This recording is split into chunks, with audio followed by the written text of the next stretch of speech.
माझा आवाज येतो तुम्हाला? तुम्ही बोला. Hello, हां, तुमचा आवाज येतो. good morning everyone.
तुम्हाला होस्ट केलं ना, म्हणजे मी बाहेर निघालो तरी प्रॉब्लेम नाही. माझा आवाज येतो का बघा? हॅलो, बघा. हॅलो, नाही. Hello.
The recording has stopped. This meeting is being recorded.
Background दिलं बॅकग्राऊंड. हा या शिंदे सरांच्या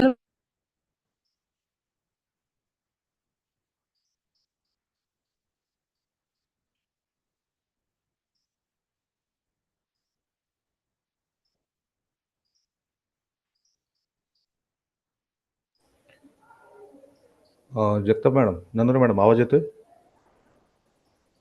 तुमचा आवाज येत नाही. हां, मी म्यूट केला होता, सॉरी. Yes sir. हां, ठीक आहे, ओके. सुनीता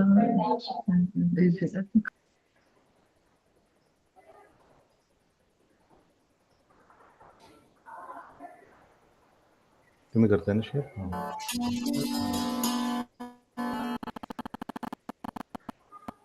असं हां, कट झाला होता.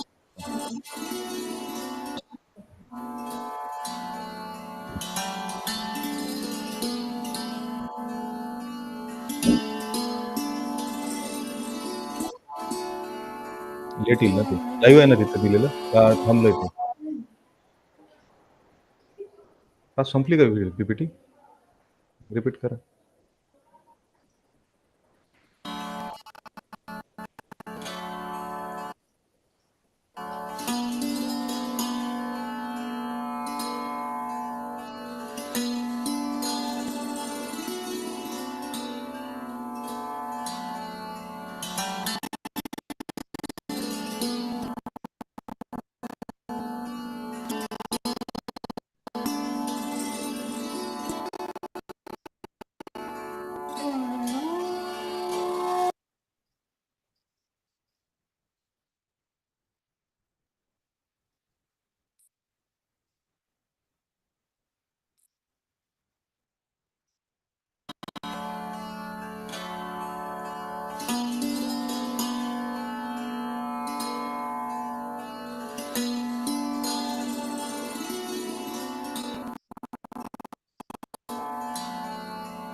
बॉक्स नहीं मिल सकता इंग्लिश का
hello.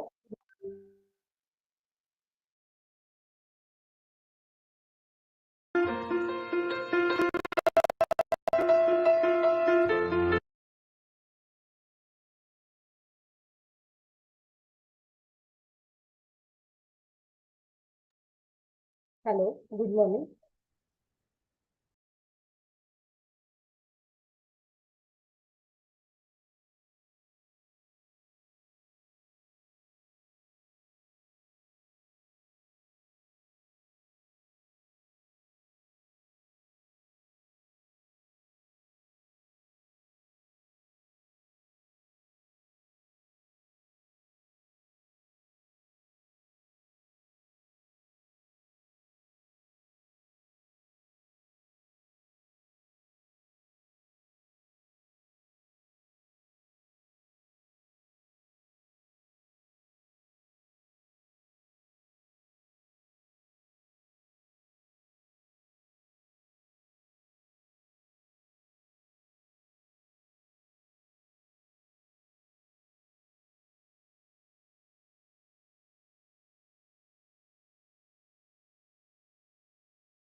Hello Pawar madam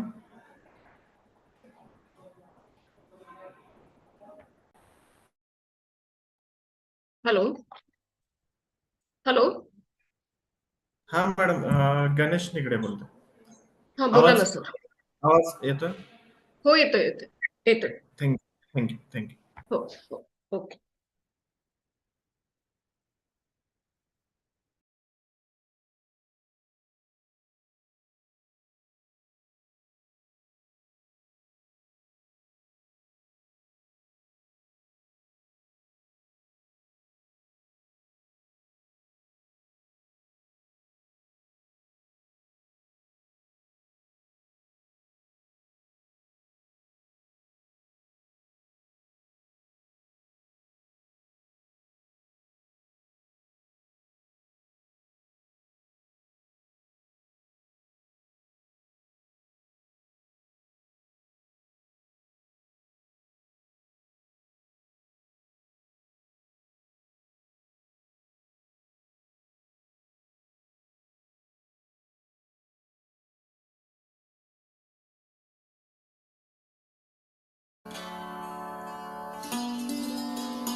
Good morning, Idge sir. Good morning, sir. Good morning. Good morning. Sir, we'll just wait for 5 minutes. Let Jadhav Sahib join the meeting. Okay, no problem. Bankar sir is already there in the meeting. Good morning, Okay. sir. Okay. Even Pathak sir is there. And Pathak sir is also there. Good morning, sir. Good morning. We'll just wait for 5 minutes, sir. By the time Jadhav Sahib Jadhav will sir join will the come. meeting. Yeah. Hello. I think now it's working.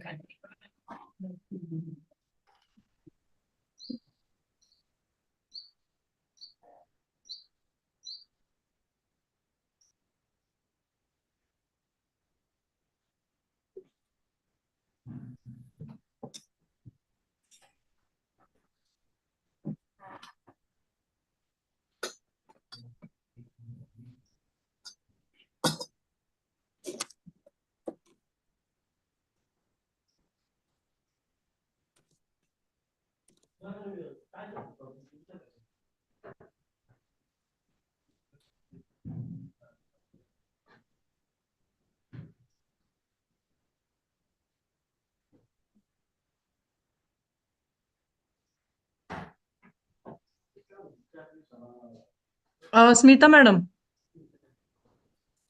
Yes, madam. Jadhav Sahib has joined, but his video is not working. So he said ki you can start. Oh, okay. Shweta, are you ready? Yes, ma'am. Actually, more than 200 participants have joined. So, 280 can we participants are start? there. Yeah, 280 are Yeah. there. So, can we Yes, proceed? yes. By the time they'll join. Yes. Yeah. Okay. Yeah, Shweta? sure. Yes, ma'am. Thank you. Good morning, one and all. I would like to request all the dignitaries for the lighting the virtual lamp. With the lighting of this lamp, may darkness be replaced by light, ignorance by knowledge, sparrow by happiness. Like the lamp spread light, let us spread love and kindness. As this lamp burns brightly, may it reminds us of the internal flame within us, our inner strength.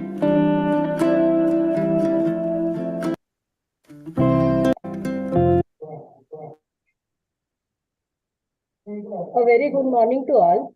I am Ms. Shweta Kadtare. It gives me immense pleasure to extend to you a very warm welcome on behalf of the Pune District Education Association, Shet Govinda Raghunath Sabde College of Pharmacy, Saswad, who has clubbed all of us for the one-day international webinar on intellectual property rights, challenges, risks, and solutions on the occasion of birthday celebration of Honorable Sharat Chandraji Pawar Sahib, ex-Agriculture Minister, Government of India, and birth anniversary of late Srimati Shadabi Pawarna. Our webinar today is themed on intellectual property rights, a field that has profound impacts on the world.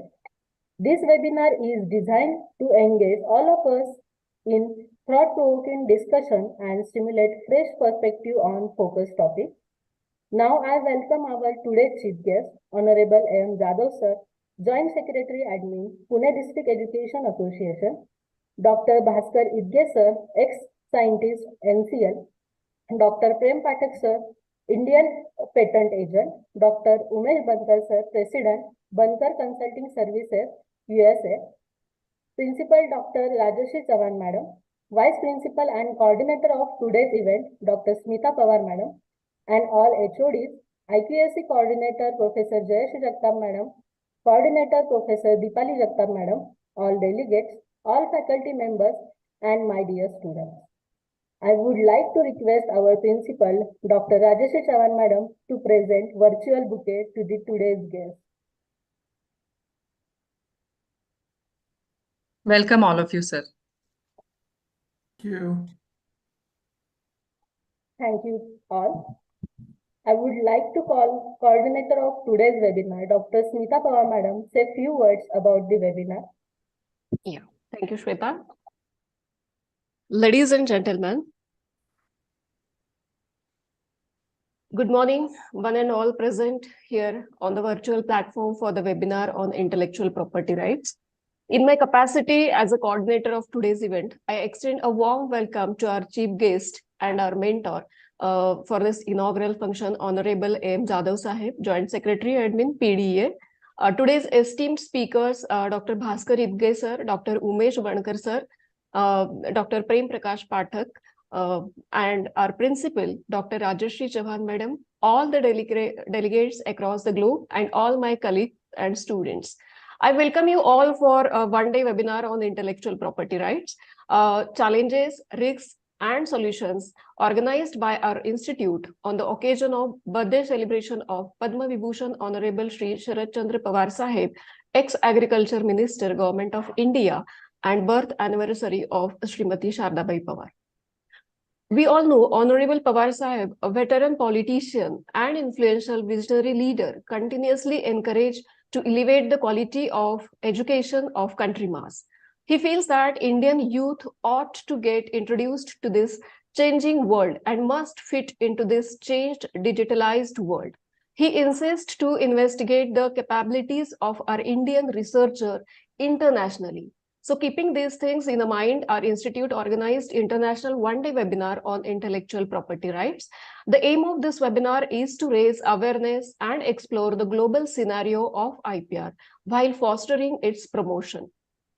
Intellectual property right is a crucial aspect of our modern world where innovation meets the protection. I'm thrilled to have each of you here today as we delve into this dynamic and essential subject. IPR is not merely a legal framework. It is the cornerstone that fosters the innovation, rewards the creativity, and encourages progress. In this fast-paced era of technological advancement and creative inventiveness, understanding and safeguarding the creativity, IPR have become the paramount. Whether you are an entrepreneur, an artist, a researcher, or simply someone who is interested in interface between the innovation and legal protection, this topic is pertinent to all of us. Today, we gather in this webinar to delve into the intricacies of intellectual property right and explore their pivotal role in shaping the modern industries and safeguarding the ideas, creations, and promoting the economic growth. With this rapid evolution of a technology, globalization, and interconnected economies, the landscape of IPR has become increasingly complex.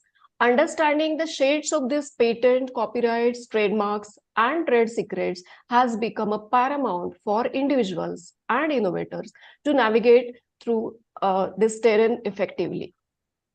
Throughout this webinar, we aim to shed the lights on various aspects of IPR, including its legal foundations, significance in the different sectors, strategies for the protection, then challenges faced in the digital era, and the role of IPR in fostering the innovations and driving economic development and causes studies and case studies of this IPR. So we have gathered a panel of esteemed experts and thought leaders in the field of IPR, each bringing a wealth of experience and insights today. So together we will explore the real life case studies where actually Prem Prakash Pathak sir is going to throw a light, discuss the best practices and provide practical guidance to empower the attendees with a comprehensive understanding of IPR. So we encourage the active participation of the delegates. So let us board on this journey to unfold the significance of intellectual property rights and discover how they serve as the bedrock for innovation in today's dynamic world. Thank you all of you for joining us, and we hope this webinar provides valuable insights that inspire and guide you in your pursuit of innovation while safeguarding your ideas. Thank you all and welcome. Thank you, madam. Now I would like to call our beloved principal, Dr. Rajashri Chauhan madam, put some thoughts on today's webinar. Yes, good morning to one and all. My heartfelt greetings to the respected office bearers of Pune District Education Association, Pune, President Honorable Shri Ajit Dada Pawar Sahib, Deputy Chief Minister, Government of Maharashtra, Vice President Honorable Shri Rajendra Ji Ghadge, Honorary Secretary, Member of Senate SPPU Honorable Advocate Sandeep Ji Kadam Sahib, Treasurer Honorable Advocate Mohan Rao Ji Deshmukh Sahib, Deputy Secretary Honorable Shri L.M. Pawar Sahib, and Joint Secretary Honorable A.M. Jadhav Sir, who is today's chief guest for our inaugural function. It gives me an immense pleasure to extend a very warm welcome to all the respected dignitaries. Our today's resource person, Dr. Umesh Bankar, President Bankar Consulting Services, Westfield, USA, Dr. Bhaskar Idge sir, ex-scientist NCL Pune, Dr. Prem Prakash Pathak, Indian Patent Agent Mumbai, all the panelists, professors, research scholars, PG students, my colleagues, and dear students in this international webinar on intellectual property rights, challenges, risks, and solutions, which is being held today in our college through online Zoom and YouTube platform. I'm extremely glad to mention here that we have organized this event on the occasion of birthday of our beloved leader, our true inspiration, a great icon in the Indian politics, ex-Agriculture Minister, Government of India, Padma Vibhushan, Honorable Shri Sharad Ji Pawar Sahib, and birth anniversary of the creator of this leader, his mother, late Srimati Shardabai Pawar, on 12th December. Sharad Ji Pawar Sahib is a leader of masses who has contributed in the enormous arenas, may it be politics, social service, economy, business, industry, cooperation, agriculture, sports, cultural events, and so on. His political journey has been incredible.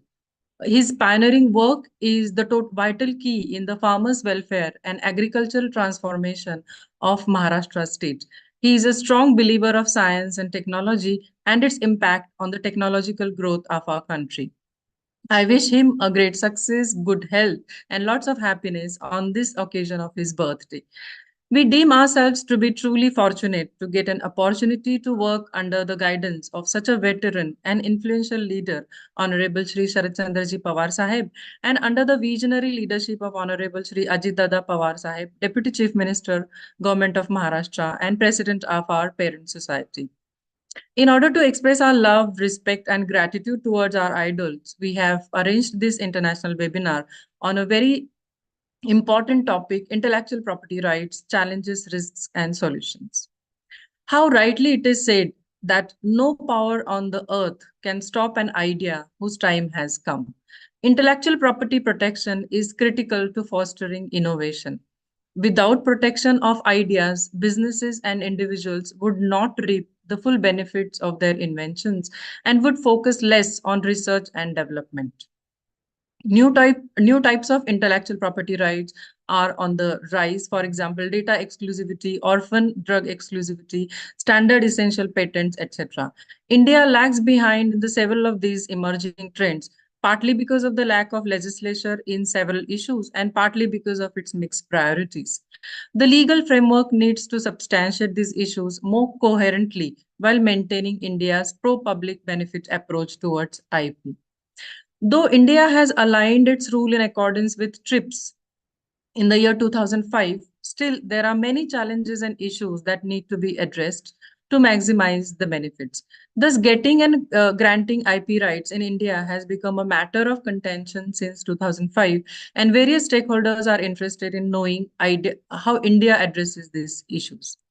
There is an extensive international system for defining, protecting, and enforcing intellectual property rights, comprising both multilateral treaty schemes and international organizations. Examples of such treaties and bodies include trade-related aspects of intellectual property rights, World Intellectual Property Organization, World Custom Organization, United States Commission of International Trade Law, World Trade Organization, European Union. Nonetheless, there are variations in the respect for and enforcement of rights at a local level. Considering many such issues and challenges, we have convened this gathering of aspirants, research scholars, and other stakeholders at global level, wherein the experts in this field will highlight on certain aspects of IPR and latest updates in the field. Looking at their tremendous contribution, great experience, and great expertise and vast experience in the field of IPR, we have invited the stalwarts as resource person for this webinar. We have with us today a dynamic personality, a great veteran in the field of IPR, Dr. Umesh Bankar, who is also the founder of Goa Center of Excellence in Intellectual Property, non-profit personally funded center to promote IP awareness nationwide.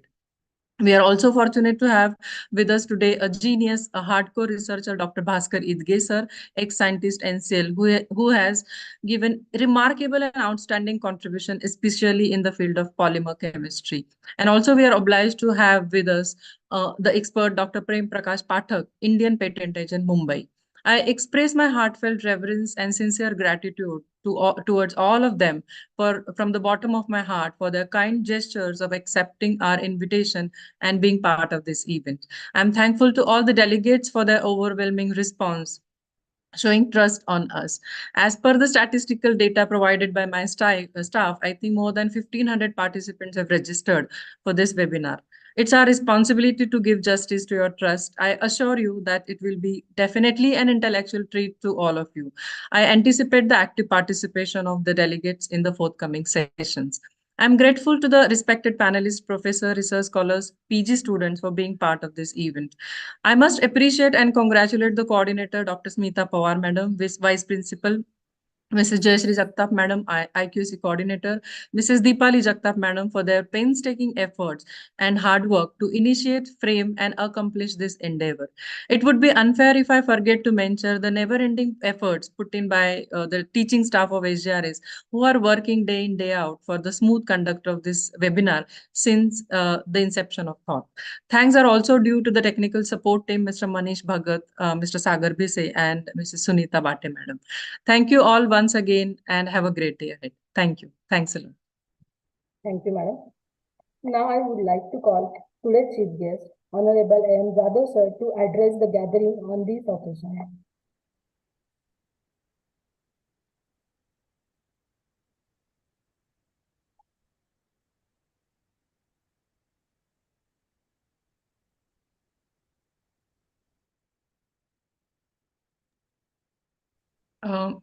Jadhav sir.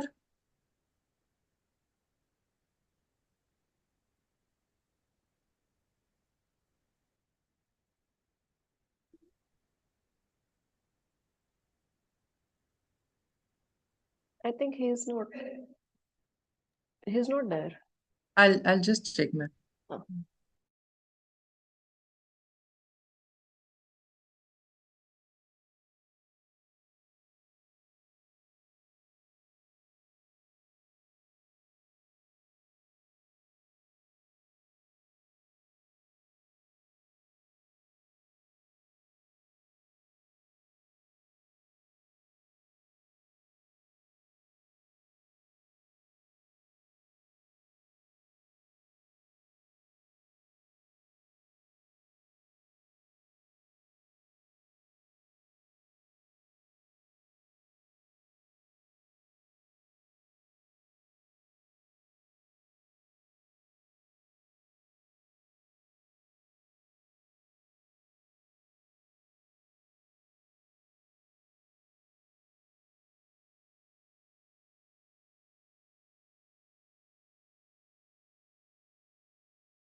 Sir is joining in 2 minutes. Actually, he has not joined as a panelist, so he'll just join in a minute.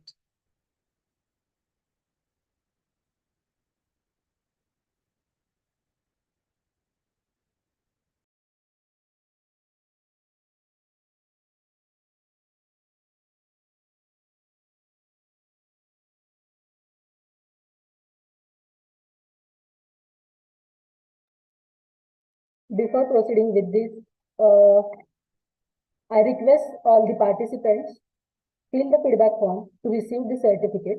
The feedback link will be made available at the end of session in the chat box.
Jadhav Sahib is there in the meeting. Sunita madam.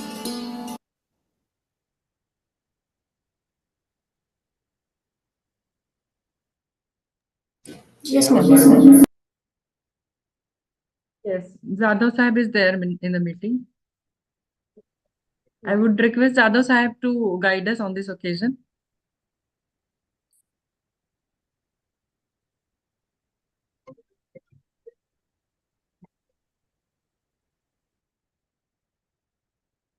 Hello.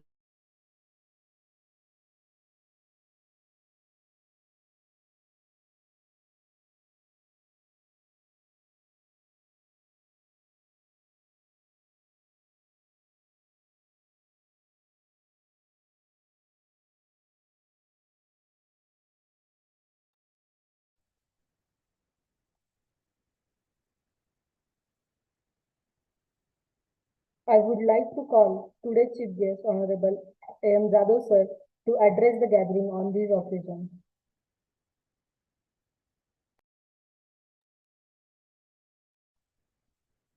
Hello, आवाज येतोय? Ha, yes, sir. You Yes, are sir. audible, sir. Yes, sir. Yes, sir. Very much. Hello, Yeah. Welcome, sir. आवाज येतोय का? Yeah. Yes, sir. You are येतोय sir audible, sir. येतोय. Yes, sir. तुमचा येतोय आवाज, sir. आवाज येतोय? ओके. हो सर. येतोय, sir. हा ठीक आहे, ठीक आहे. आता काय परत काय अनाउन्समेंट केली तुम्ही आता? Sir, I would like to request you to guide us on this occasion, okay sir. Okay, thank you. Sorry for disturbance. Okay. No, sir. No, sir. Thank you, sir. Okay. Good morning to one and all. I'm indeed glad Yes. to be the part of the inaugural function of international webinar on intellectual property right, challenges, risks, and solutions, which is being organized by Seth Govinda Raghunath Sable College of Pharmacy, Saswad, on the occasion of birthday of the great visionary leader, ex-agricultural minister and defense minister, Government of India, Padma Vibhushan, Honorable Sharachandraji Pawar Sahib, and his mother, birth anniversary of late Srimati Shardabai Pawar. I would like to extend a warm welcome to all the office bearers of PDA, professors, staff, research scholars, as well as students from across the globe as delegates in this webinar. On behalf of PDA, I am also glad to welcome and thank today's resource persons, Dr. Umesh Bankar, President, Bankar Consulting Services, Wakefield, USA. Also, Dr. Bhaskar Idgesar, ex-scientist, NCL, Pune. Dr. Prem Prakash Pathak, Indian Patent Agent, Mumbai, for giving consent to spare their valuable time with us for starting this expertise in the field of intellectual property right. Pune District Education Association is a pioneering organization contributing in the field of education in Pune district, especially in the rural area. It was established by the great educationalist late Sri Baburauji Gholab Sahib with the motto Bhojan Hitaya, Bhojan Sukhaya in the year 1941. PDA is a proud recipient of Adarsha Shikshan Samstha awarded by the government of Maharashtra for its commendable work in the field of education. At present, total 164 educational institutes are working under its aegis, and total 1 lakh students are procuring quality education, and total 4,000 teachers and non-teaching staff members are working in PDA. Apart from basic schooling education, PDA is also known to provide quality and professional education to the students in various streams such as Ayurveda, pharmacy, engineering, agriculture, law, management, etc. Since many years, on the occasion of birthday of Padma Vibhushan Honorable Sharachandri Pawar Sahib on 12th December, various social, cultural, and sports activities are being organized in order to encourage the youths, sportsmen, and to provide them platform to explore and showcase the hidden talent in the students. The activities aim to spread the social messages like Save Girl Child, Green Environment, Health, Hygiene, etc. These activities included Surya Namaskar, cycling, walking, easy competition, e-paper competition, Aviskar competition, Rangoli, drawing, one-act play, writing, singing, e-content delivery. Also, PDA has organized Sharda Vyakhyanmala, a series of thought-provoking lectures by eminent speakers in the different fields on various current and significant topics for the students and staff for dissemination of knowledge and quality upgradation. The participants of competitions are offered certificate of participation and the winners are felicitated with prizes. This international webinar is one amongst those activities arranged on this occasion which serve to address the current scenario in IPR for the teaching fraternity as well as aspiring researchers. I am happy to see such an awesome response and participation by all the delegates from all over the world. In the modern world, intellectual property rights have a significant influence on international trade and indigenous trade of every nation. With the advent of digitization, there are high chances of creative ideas being stolen by any third party without any prior permission. The importance of intellectual property protection in in the different part of the world. Almost every country which depends on international trade is taking strong measures to protect their intellectual property rights. Strong IP laws make a huge contribution to both the overall economy of the country and their respective state. Changes in the global economic environment have influenced the development of business models where IP is a central element establishing value and potential growth. With the changing trades, proper valuation of IP followed by measures to protect the value have come a key element of the success and viability of the modern firms. I must say that the selection of the topic of this webinar as intellectual property rights, challenges, risks, and solution is very much apt since the experts in this field working globally will highlight on current scenario as well as they can enlighten us on certain vital aspects in this field. I thank all the speakers once again on behalf of PDA management. I congratulate Principal Dr. Rajeshri Chavan and her team of SGRS for this great venture and convey my best wishes for this webinar. I hereby announce the official inauguration of the inaugural webinar, international webinar on intellectual property rights, challenges, rights, and solution. I thank you and have a good day. Thank you so much.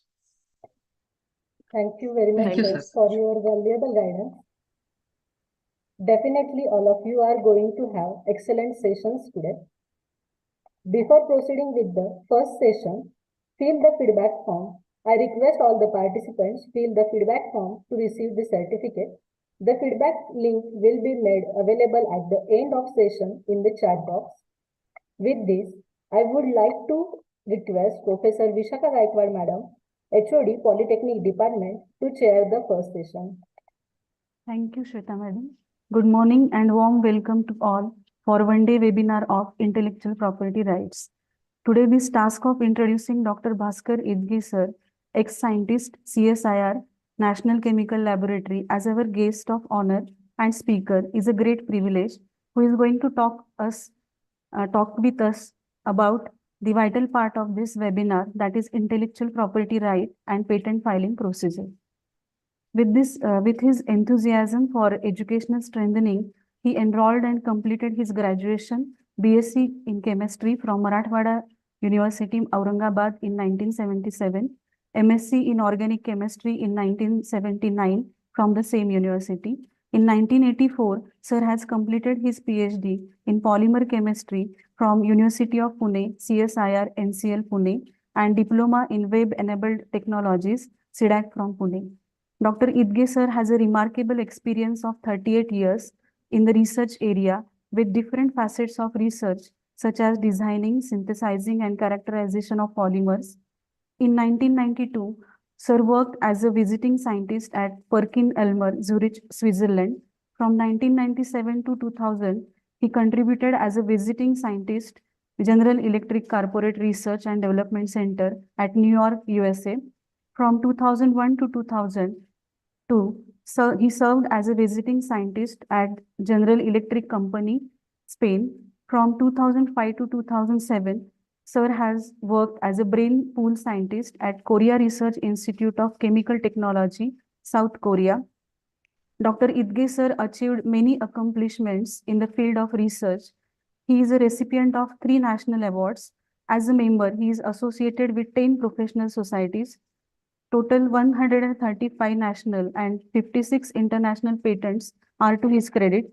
Sir has published his scientific research publications in different national and international conferences.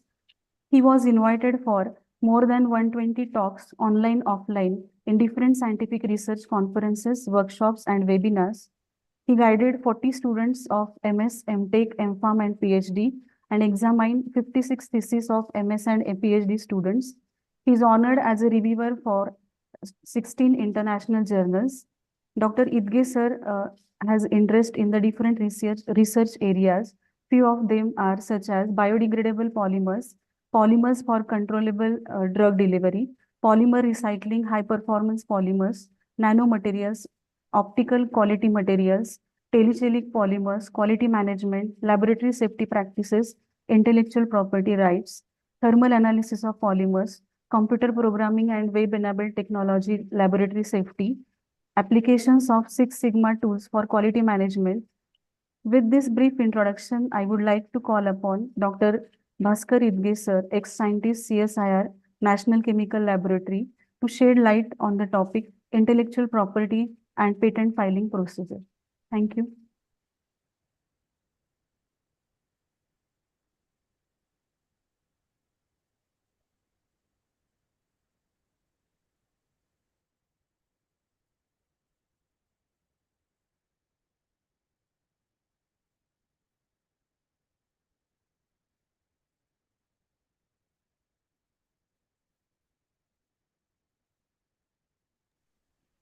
Can you see the screen? Yes, sir. Yes, sir. Yes, sir.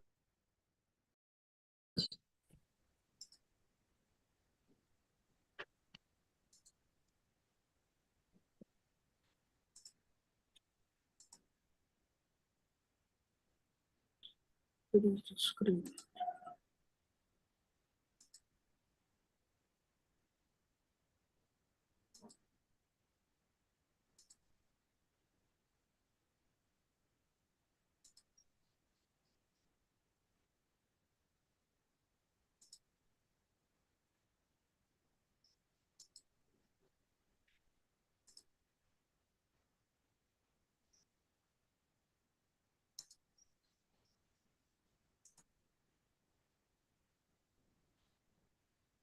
Can you see the screen?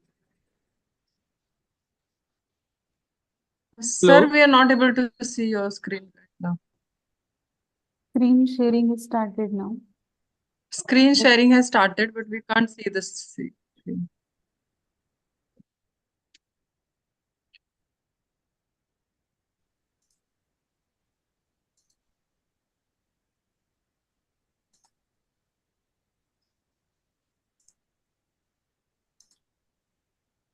Can you see now? Yes, sir. Yes, sir. Yes, sir. Yes, sir. Okay, okay. Good morning to all the participants of the one-day international webinar on intellectual property rights, challenges, risks, morning. and solutions. First of all, I would like to thank all the organizing committee members of this one-day webinar, especially Dr. Mrs. Rajeshri Chauhan, then Dr. Mrs. Smita Pawar, and all the committee members of the PDA who have put their efforts in organizing this conference.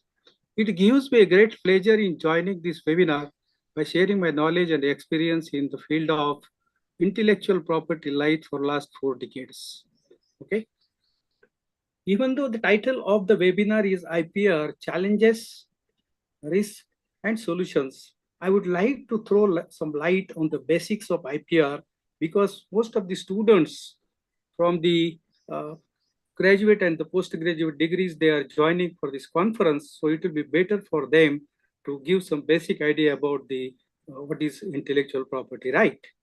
This webinar is organized to celebrate the birthday of Honorable Sharat Chandraji Pawar Sahib, by whom I have received my PhD degree in 1983 when he was the chief guest at the University of Pune in the convocation program. So I am very happy to give this talk in honor of him. So without spending much time, I will start my talk. What I will do, first I will talk on in general IPR, and then I will talk about the patent procedures, and I will throw some light on the international patent filing, that is PCT. So this is a short menu of my talk. I will cover what is IP, what is the TRIPS, then what is WTO, then what is intellectual property right, how the IP has been evolved, what is the international convention of the IPR, IP portfolio, and some product patents. So if you see this slide, then you can understand what is meant by IP. When you think out of box and that you generate ideas that you can convert into IPR. So most of the times we think out of box and that convert those ideas into a protocol that is called intellectual property right. I want to show some famous quotes by some famous people. This is a quote from the Peter Drucker. He says that the test of an innovation, after all, lies not in its novelty, its scientific content, or its cleverness. It lies in the success in the marketplace. Most of the times what happens, we file the patent, we innovate something, and it doesn't go to the commercial place. Whenever you file any idea, you generate any idea, convert into patent, it should be successful in the marketplace. Then Henry Chesberg, he says that innovation now is more of a relay race than a marathon. The baton of an idea might start at a university and move to the multiple companies before being commercialized. Of course, batons can be dropped along the way. So we will see that what is TRIPS. You must have heard about the TRIPS. What is TRIPS? TRIPS is nothing but trade-related aspects of intellectual property rights. And the TRIPS agreement came into being with the establishment of WTO. What is WTO? Is a World Trade Organization, which is effective from 1st January 1995. So intellectual property rights itself is defined in the context of TRIPS as a right given to people over the creation of their mind. When you create something, there is some right given by according to the TRIPS, and it usually gives a creator an exclusive right over the use of this creation for a certain period of time. When you create something, you file something, exclusive right is given for a certain period of time. Then we will see that how the IP has been evolved. You can see this protocol. When you are having a property, you have some right. You are having house, you are having some land or something. You are having intellect, that is a property, and you have some right. When you are having idea, you express, and that goes to the copyright. And when you innovate, and it goes in the invention, and then you go for the patent. So most of the talk will be covered with this aspect. Then idea, when it goes to the quality and identity, it will go to the trademark. Okay. Then idea, when it related to the appearance, then it goes for the design patent. Okay. When there is some idea, and if you want to keep it as a confidential, no disclosure, then it goes to the trade secrets. So this is basically the total scenario of the IP. So how the IP chain of activities has been evolved? First you create, then innovate, then commercialize, then protect with some law, and then goes for the enforcement. So these are basically the 5 steps which are covered in the IP chain of activities. If you see the IP portfolio is a copyright and then industrial property. The trademark, trade secret, patents, industrial design, confidential information, geographical indication, no found reputation, these becomes the part of the industrial property. So IP as an intangible property. What is meant by tangible and intangible? If you're having a land, house, estate, and car, the right goes to the tangible property. If you are having the IP, then it is an intangible property. Okay, intangible wealth, easily appropriated and reproduced. Once created, the margin cost of production is negligible. Then IP as an intangible property, you have economic rights of the creator. Then commercial exploitation of owner of IP. Once you are having the IP, it goes to the commercial exploitation and you can maintain your IP rights. Then whatever the capital expenditure you put in generating those IP that you can recoup from these investments.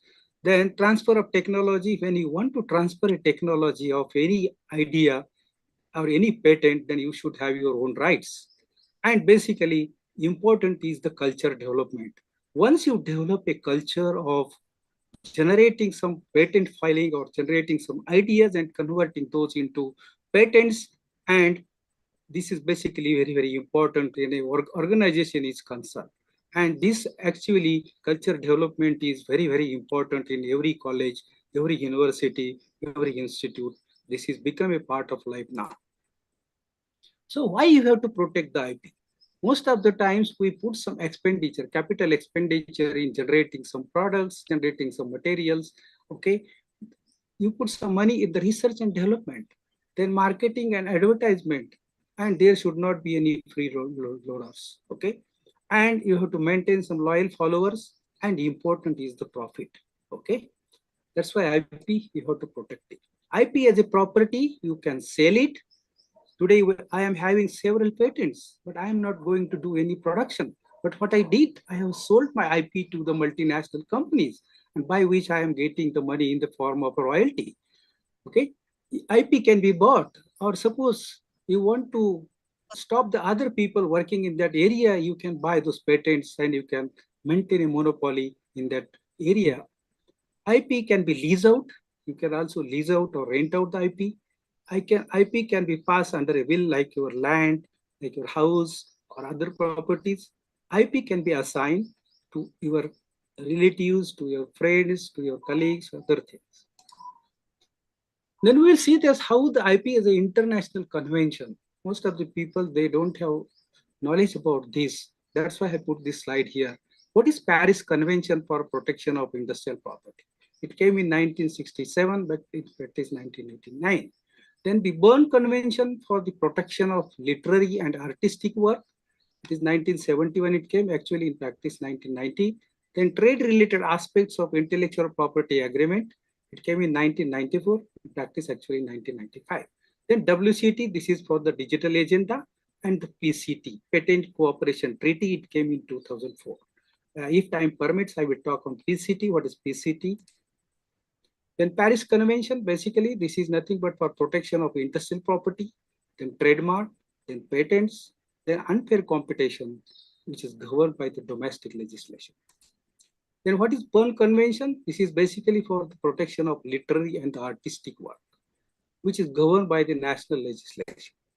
And what is the TRIPS? In 1994, it came into practice, additional to the Paris and the Berne Convention.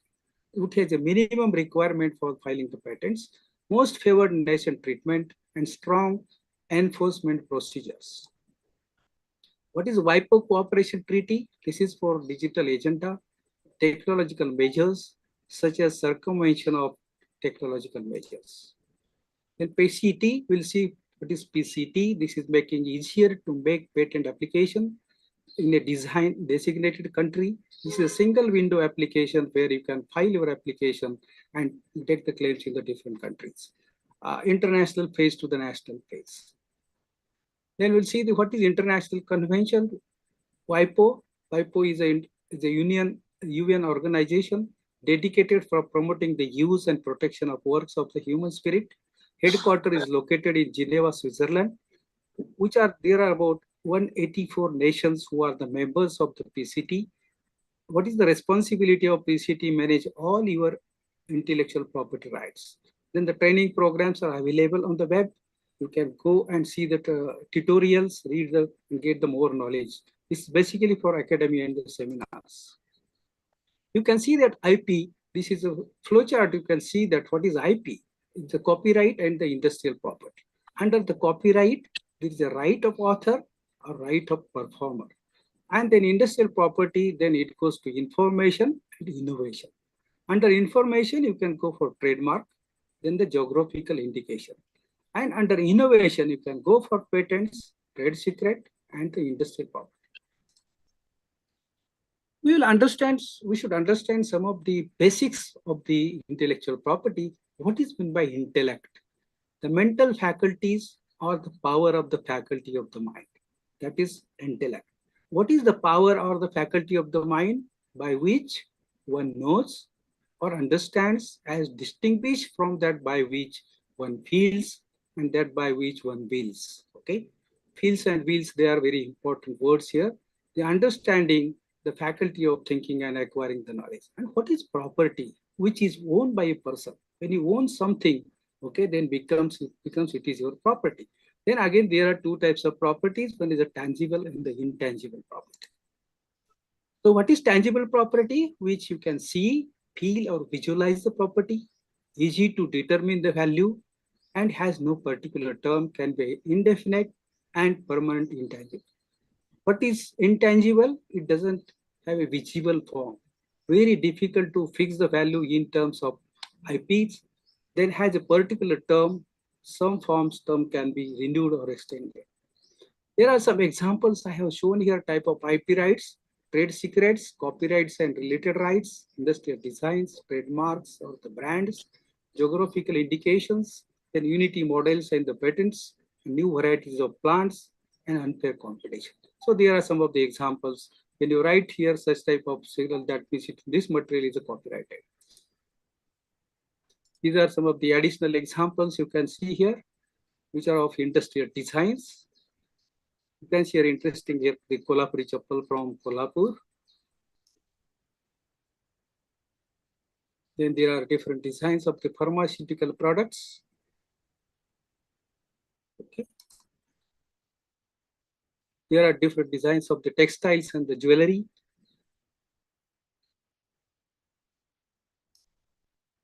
So there is another term called quasi-IPR. What is quasi-IPR?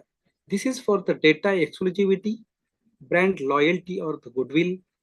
If you want to use some house name, then client or the customer list, market intelligence, test methods, in-house standards and the specs, management practices, confidential information. Suppose I am writing something below the draft, it is a confidential information, then it becomes a quasi-IPR. Some know-how, some reputation in the impurity profiles. So these are the difference between the IPR and the quasi-IPR. Patents, trademarks, designs, copyright, and others, they become the part of IPR. What is quasi-IPR? Confidential information, know-how, trade secrets, and the reputation. The list goes on. Geographical indications, CBD, EPOE, IC layouts, related rights, neighboring rights, and domain names. And data exclusivity, brand loyalty or goodwill, house name, client or the customer list, market intelligence, test methods, in-house standards or specs, impurity profiles, and management practices. We will see one by one what is meant by trademark or a brand. A trademark is a sign capable of distinguishing the goods or services of one enterprise from those of the other enterprise. The trademarks are protected by the IPRs. When you write any product or any brand on TM, that means it is protected by the trademark. So these are some of the examples of the trademark. You can see here, Reliance, then this is our CSIR, okay, then Coca-Cola, Mercedes, and there are several examples, you can list it out. As per the TRIPS Part 2, Section 2, Art 15 to 21, when you write this type of TM, that means the trademark is a word mark, is a device mark, which is a sign, symbol, or the logos, is a collective mark, certification marks, or the service marks. So they are become the trademarks. must be graphically represented. When you are taking any trademark, it should be graphically represented, must be distinctive and distinguishable, must not be descriptive, okay, must not be dissipatively similar to the well-known marks like generics. Like there are several examples in the pharmaceutical industry, like Fujimide, that is called Lasix, or the Fujibex, or the Cipexine, like Zippy, Sippy, and all those things. Okay. Avoid geographical indication, deities, national leaders, heroes, symbols, and lot of keywords in the trademarks. So pharmaceuticals, there are several examples and several case studies you can see under the trademarks. Okay, there is a famous case study by Zydus Cadila versus Sun Pharma. There is another case study by the Vance OD of Zydus and Venice XR of the Sun Pharma. In both the cases, the active ingredient is phenylephrine. Okay. Then there is another example of the trademark, that is application seeking use of the Gandhiji image of the Mont Blanc paints rejected. This is one of the important case study where they put the image of the Gandhiji on the Mont Blanc pen. What is copyright? Okay, copyright is basically a legal term describing rights given to creators for their literary and artistic work. Okay, it according to TRIPS Part 2, Section 1. Part 9 to 14, when you put such type of sign on any brand name, okay, then it becomes a part of the copyright. Okay, what is covered in the copyright?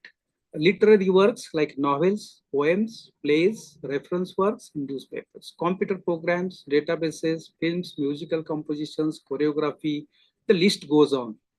Okay. Some recent case studies there, okay, like recording, broadcasting, audio, visual records, computer programs, and other things. Okay. So what is the difference in IPR and the copyright? Okay. Quoting medical references from the journals and the books. Okay. When you write something like this, copyright, all rights reserved.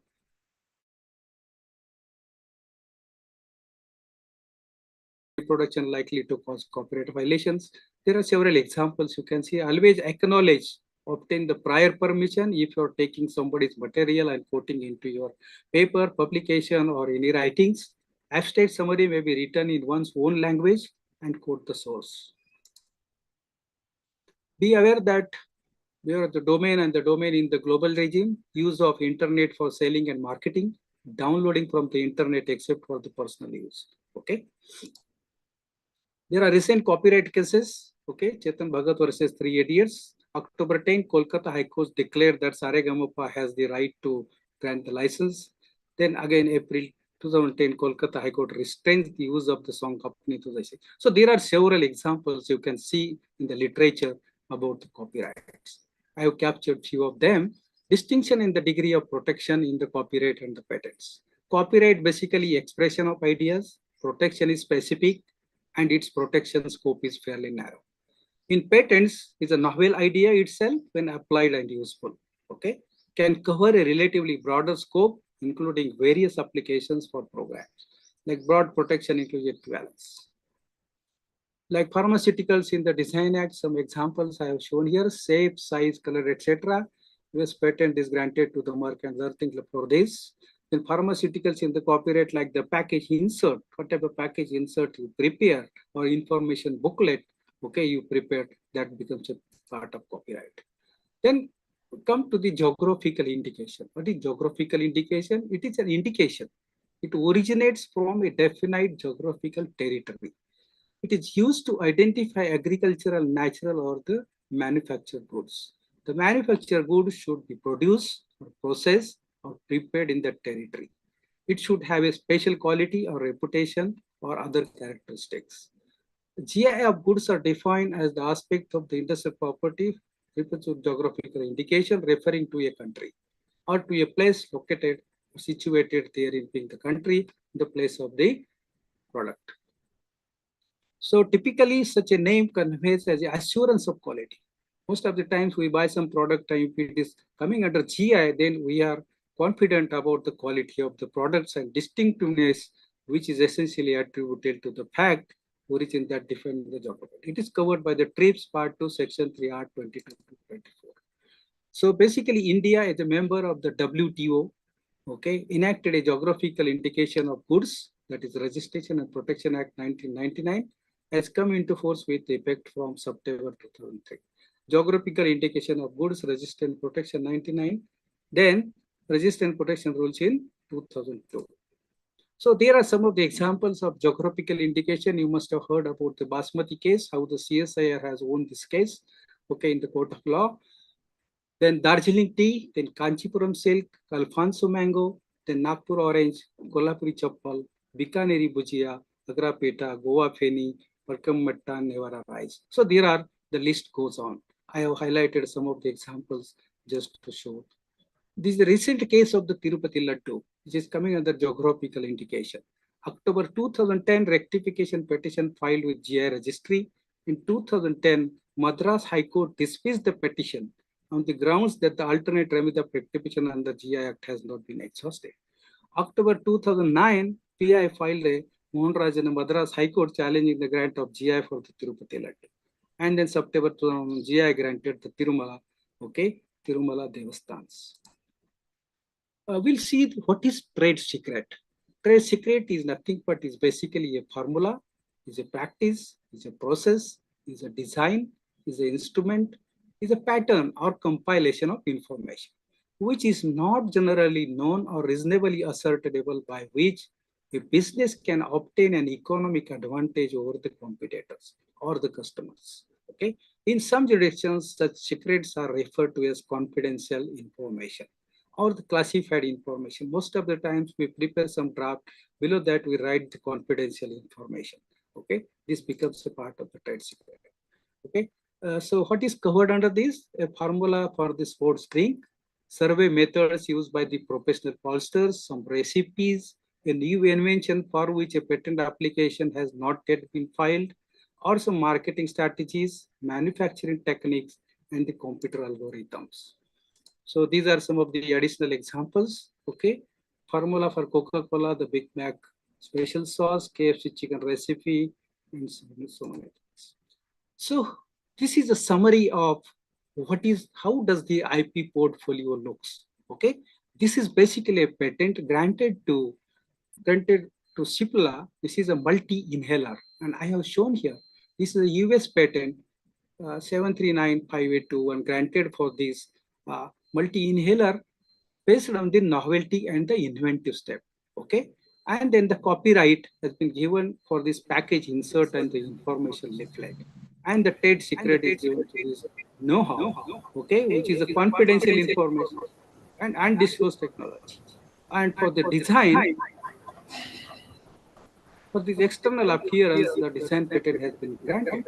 Okay, and for the trademark, hello. So the product patents in India, how does it look like? 1970, 72, 23, 1995, 2320. And reverse engineering era, end of the product era. Okay, then beginning of this product era, like this GATT, WTO, TRIPS, and the IP amendments. So IP has been evolved. Okay, incremental innovations, need-based solutions, intensive research, disruptive inventions, and serendipity. So Indian Patent Act 1970 is a fast evolving through jurisprudence. Okay, the Indian patent law provisions, TRIPS plus patentability and the TRIPS. Okay, so we are moving from here to here. Hello. Sir, do you have some other device with you? It's making an echo. No, nothing is there actually. I don't have anything. I don't know. Some Right sort now, of echo. Yeah. now it is fine. Yeah, it is fine now. Yeah. Okay. Then I will come to the second part of the talk, that is patent procedure, and PCT. Okay, this is very, very important part. Okay, so we will cover the what is patent, what is patentable, what is not patentable, and how to draft a specification. Okay, what are the specification contents, and how to draft a claim, especially the writing the first claim is important. Then rest of the claims are dependent of the first claim, and how to interpret the somebody's claims. Okay, and what are the examination practices, and then we'll see what is the PCT, that is World Patent, and what is Budapest Treaty. Okay, the patent is basically is a form of intellectual property, which is a creation of the human mind that is protected by law. in a fashion similar to real property.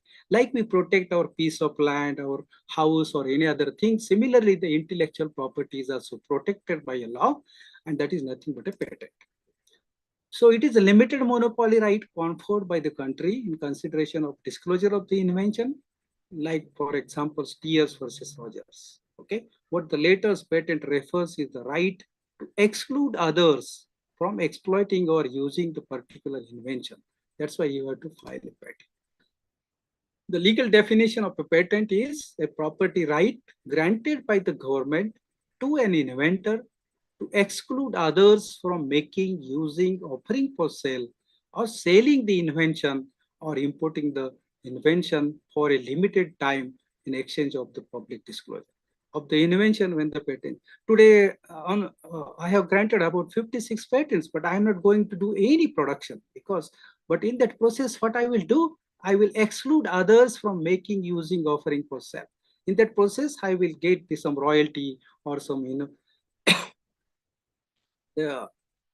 licensing fees and other thing. Okay, that is the advantage of filing the patents. What is the misconception? Patent inhibit the free exchange of information. This is the misconception. Okay, this is basically a legal document issued by the patent office, granted for a limited period. Friends, each patent has some limited period. After that, the patent expires. It is confined within the geographical limit of the country. Each country has defined some limitations for each patent. Okay, which confers a right to exclude others. Okay, it is a conditional grant, is a balance of right and the obligations, subject to like others laws of land and house and other thing, granted to owner of their invention or design. A patent right is not a right to perform the invention or a monopoly in the marketplace. Keep in mind. If you want to go for progress of some technology or manufacture something and sell into the market, you should have your own IP. Okay. If you don't have your own IP, you can buy the IP from the others by paying some of the fees. Okay. For the progress of technology, you should have your own IP for the progress of research in the field of technology. Okay. For encouraging an inventive and the creative mind and to feel secure and to contribute continuously, to convert intellectual capabilities and its outcome to formal property, to contribute for the progress and the prosperity. What happens when I joined NCL at that time, the patent filing culture was very poor. Okay. Then our director has emphasized, Dr. Mashalkar, after winning the patent of the basmati rice, he insisted that whoever is filing a patent, he will be given 1 lakh rupees as a research grant. And from that, the several patents started coming from the CSR laboratories. Okay, people were getting about 1 lakh grant at that time. Is a big grant, big amount. So you can start a research, you can work on some products, develop some intellectual property and file a patent. Then 1 lakh has been increased to the 5 lakh, like that the research grant was increased to the inventor who is filing a patent. Such type of culture, it should be imbibed in different organizations like the pharmaceutical colleges, other colleges, okay, then only the people, they will start off thinking about the intellectual property right. Otherwise, people, they are behind in publishing or sending some abstract in the conferences and then forget, okay? That is not the case. If you're having real the intellectual property, you should go for first filing a patent and then you can go for the publishing in the journals or any other thing. So patent filing is again a prestigious, and you will always say that, oh, I did it and I was the first. I was the first is very, very important.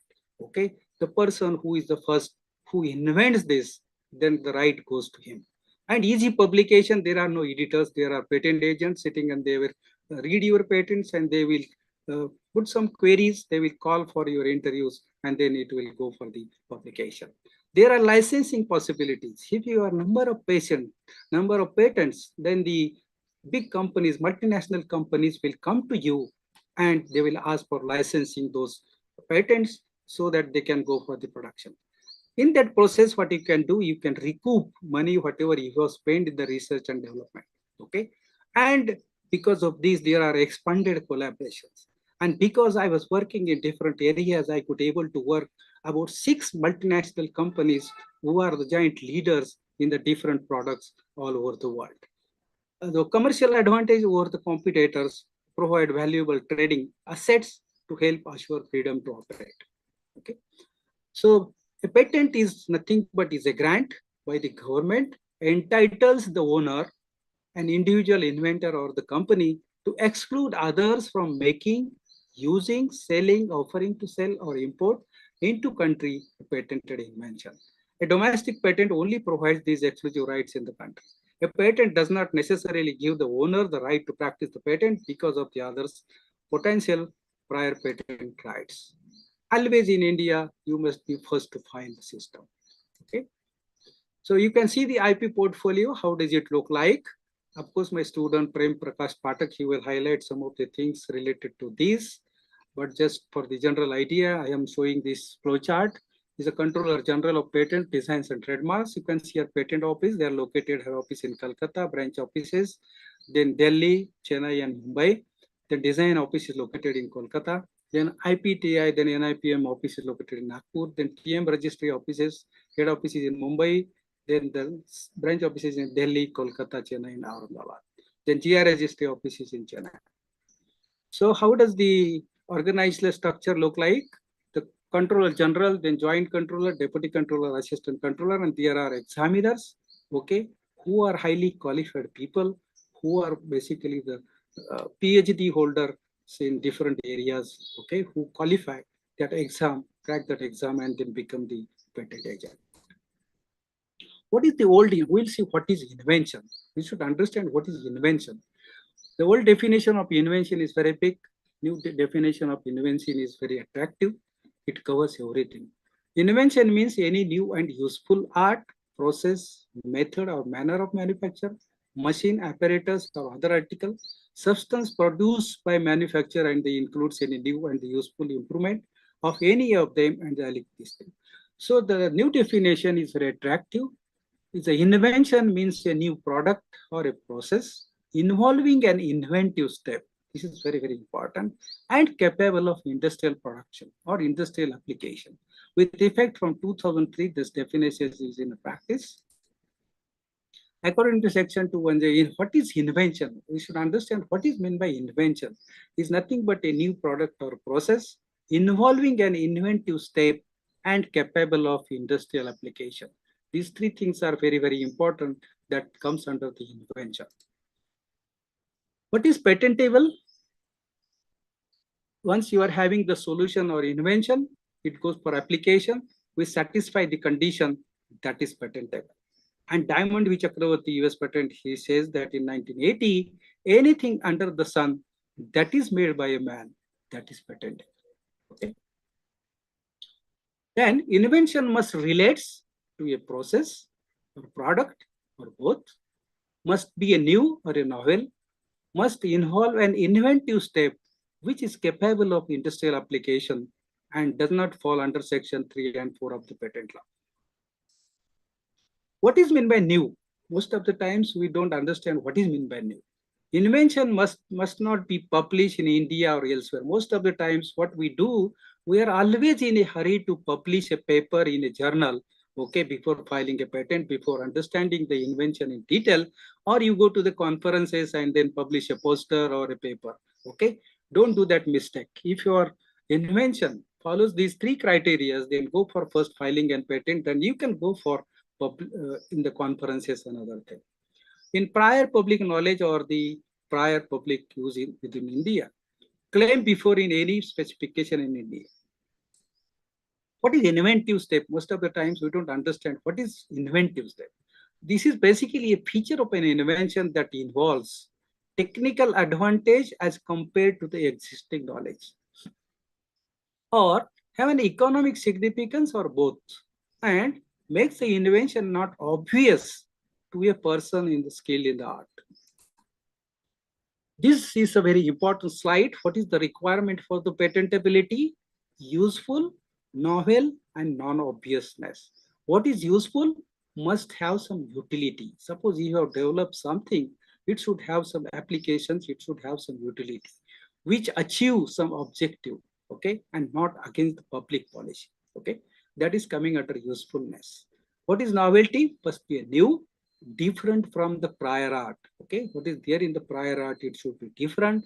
So your prior art search is very, very important. You should use the proper search engine and do the prior art search related to your research topic. Non-obviousness, subject matter as a whole would not have been obvious at the time to person or ordinary skill in art. Then we'll see what is invention. Is you have to, before drafting, you have to answer these questions. What is the invention? Is the invention patentable? Is the invention has some novelty and some inventive step? What is the prior art or the prior art disclosure? Maybe it may be oral disclosure, or it may be prior printed publication available to the public, or prior public use. So you should answer these questions before drafting a patent. Before drafting, conduct a literature search. How to conduct the literature search is a question. Most of the times people, they go to the Google Scholar, do the literature search and say that, oh, nobody has reported this. So friends, Google Scholar is a free search engine. You don't use such type of free search engines. Okay. If you want to conduct a good search, so go for the some SciFinder. Okay. This is from the American Chemical Society, is a search engine. If you put any query, it will not miss any query till the last minute. Okay, so use such search engines like SciFinder. Enlist the problems in the prior art. If you are using the SciFinder, then there is a column called Panorama. If you put your search into the Panorama will show you the window where there are the gaps, where you can focus your attention to do some new research. Okay, then what is the problem sought to be solved by the invention? Suppose any invention is already there and there are some problems. Okay, find out those problems. The yield may be low, reaction time may be very high, or there may be some reaction parameters you want to change it. Then what is the novelty? What is the novelty of your invention? Is the solution obvious? Okay, what is the solution you have to discover? Is the solution is obvious? Is it artificially excluded? Has the publication has been ensued? Have you published this paper in any conference or in any journals? Ascertain the type of application, whether it is a complete or the provisional is to be filed. Okay. Decide the area and nature of the protection, like go for a Paris Convention or PCT or the ordinary publication. What is not patentable? This is a big list. What is not patentable? Frivolous inventions, contrary to well-established natural laws, contrary to morality or injurious to public health, like animals, plants, or the environment, scientific principle or the abstract theory, the new property or use of a known substance, you cannot patent it. Mere admixtures as opposed by the synergistic mixtures and the process thereof, mere arrangement or rearrangement of the known devices, each functioning independently of one another in a known way. The list goes on. Method of agriculture or horticulture, treatment of human being, animals, including diagnostic methods, plant and animals in whole or any part thereof. Essentially, the biological processes like mathematical or the business methods, computer programs, per se algorithms, literary, dramatic, musical, or artistic work, method of playing games and presentation of information. So we must understand what is public knowledge and what is the common general knowledge, which is known to persons in the art, a part of the mental equipment of those concerned in the art. This is a legal definition, so I can't change it. And the common general knowledge is all available public knowledge on all that is published. Kind of publications and documents, basically papers or publications, should provide unmistakable direction and disclosure of the invention.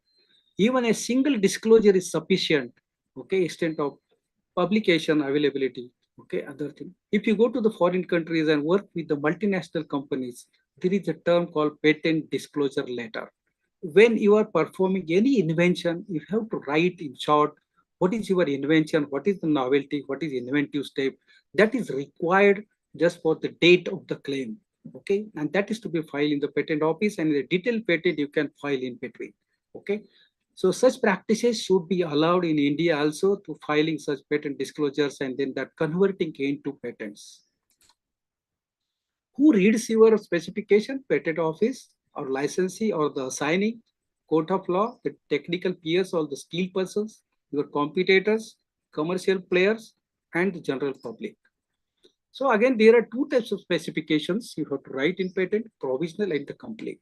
Kinds of applications, basically conventional, that is Paris and PCT, non-conventional, divisional, and the patent of addition.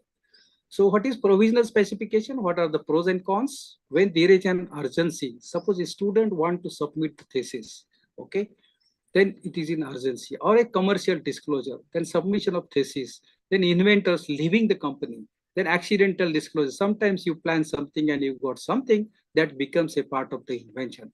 And there are many competitors. Most of the times you work on the product and there are several competitors.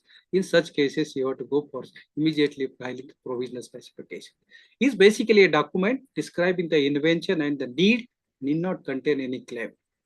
Disclose as much as possible in this, okay? Then decide the date of application. Date of application is very, very important. So the claim goes to the person who filed the first. Then you have to write the form 2 if you are filing the patent. Okay, the following specification describe the invention. You have to use such type of wording in the form 2. The specification can be amended to add new information at the time of filing to be completed within the 12 months. Suppose you are filing something, then that process should be completed within 12 months. If not, post dating to a maximum of 6 months. What is complete specification? Is basically techno-legal document describing specifically the claims and the invention. Form to the following specification particularly describes like such type of language is to be used and ascertains the nature of the invention and the manner in which it is to be performed. Patent specification, again, it consists of description and the claims. First claim especially is very important. Description discusses the invention in detail. Claims define the boundary or the monopoly of your invention. What is a complete specification? According to section 10.4, specification shall fully and particularly describe the invention and its operation or use and the method in which it is to be performed. Discloses the best method of performing the invention, like this type of wording is to be used.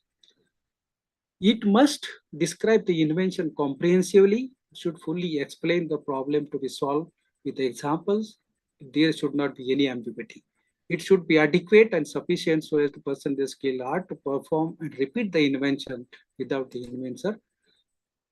So description, it should be there should be novel, inventive step, industrially applicable, and patentable under the patent law. You should take care of all these 4 points under the description. Okay, then title, contents of the description, title, field of the invention, background of the invention, prior art details. Prior art is very, very important. You should do the proper search engine, use the proper search engine. Then object of the invention, statement of invention, and detailed description of the invention. The title should be a concise title. Concise statement providing the crux of the invention. Care should be taken to incorporate all major aspects claimed, like product, process, or the apparatus. An example like brush, instead of using the brush, use the cleaning article. Instead of using pen, write the writing instrument. So more details, field of the invention, give the more details than the title, provide the utility, okay? Then sometimes used as a tool for search in the absence of the abstract. Give the proper background.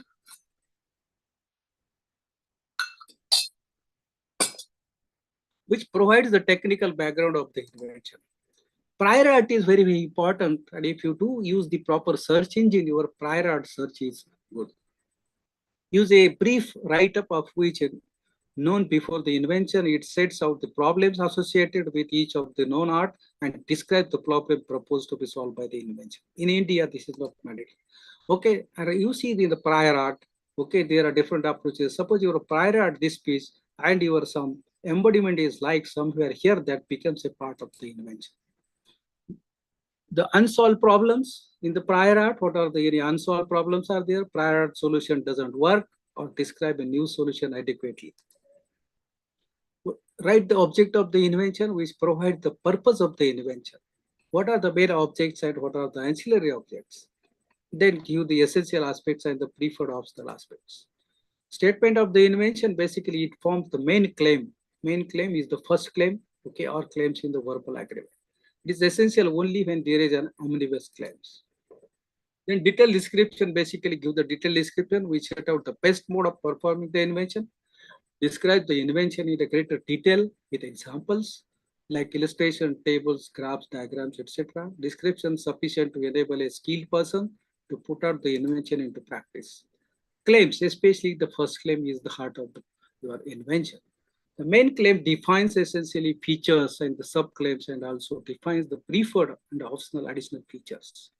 The important main properties need not be merged into the other claim.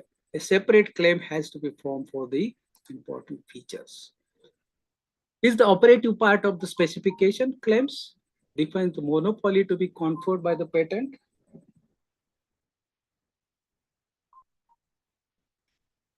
Then define the means and bounds of the invention at the time of infringement. Okay, proceedings and only claims will be. If you don't claim, then you will disclaim. So always keep in mind.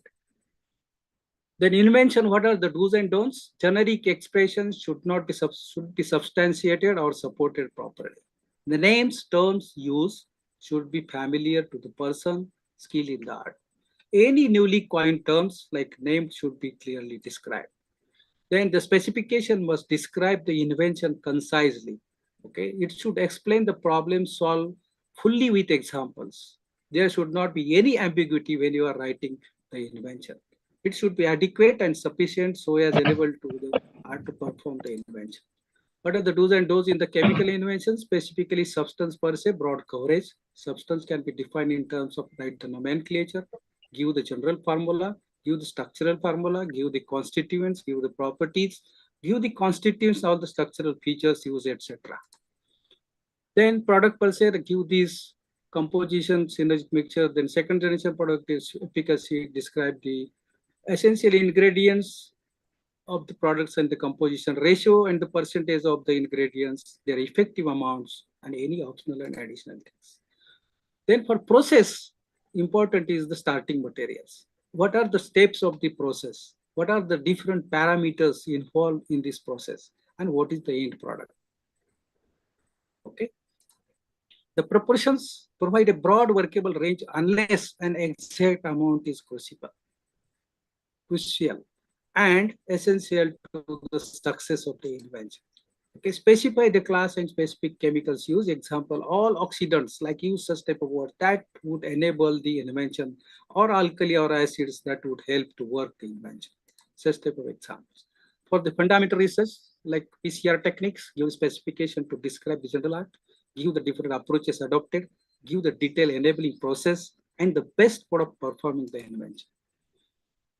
Then avoid negative examples like cost difference in the IC values, IC50 values of particular drug like two different hosts, and antic acid drug effect like this. Such type of negative examples, please avoid. Independently worded claims, easy to understand the invention, easy to search, easy to license, and easy to establish the infringement. How to characterize the claim? Characterization is not possible in most of the cases, need not be characterized. Even if it is characterized, sub-claims need to be restricted.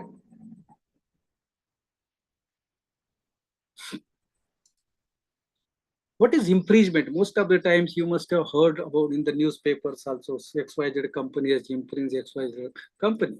So what is infringement? Infringement of a patent occurs when competitor makes, uses, sells, offers to sell, or imports an embodiment of the invention without the permission of the patent owner. Then this infringement occurs. Most of the times you must have heard these cases in the newspapers of two different companies or two different people. So how you can identify the infringement? This is basically a big claim. And you can see here infringing embodiment is somebody where lies here, and non-infringing embodiment is somebody lying the outside. Okay, so this will help you to identify the infringement. That there are two types of infringement, basically primary infringement and the secondary infringement. Who does or who causes make the product? This is primary. Second is commercial activities, selling, distribution for sale. Okay. So secondary activities basically sells, let us for hire at the way of trade exposures to offer, and then distribution or the infringing copies and importing into some countries. The types of remedies for infringement, basically damages in terms of dollars or in terms of rupees, or injunction they stopped by the infringer. What is the patent infringement? Patent only cover those products or processes described by the claims. An infringing product or process must have each element of the claim. Okay, then only patent infringement occurs. the accused product or process may have more than required by the claim. Okay, then only the patent infringement occurs. How to test this patent infringement? Determine the meaning of the claim, that is claim construction. Then apply meaning to the accused device, like literal infringement or doctrine of the equivalent infringement. Okay. So checklist before filing the patent, conduct a search, answer that is the question, invention patentable, has it been published, ascertain whether complete or the provisional is to be filed, enlist the problems in the prior art, what is the problem sought to be solved by the invention, is the solution obvious, and what are the non-patentable items. Checklist specific Indian requirements, deposition, source, origin, etc. Collect all the details, experimental, examples, tables, graphs, and draft the text.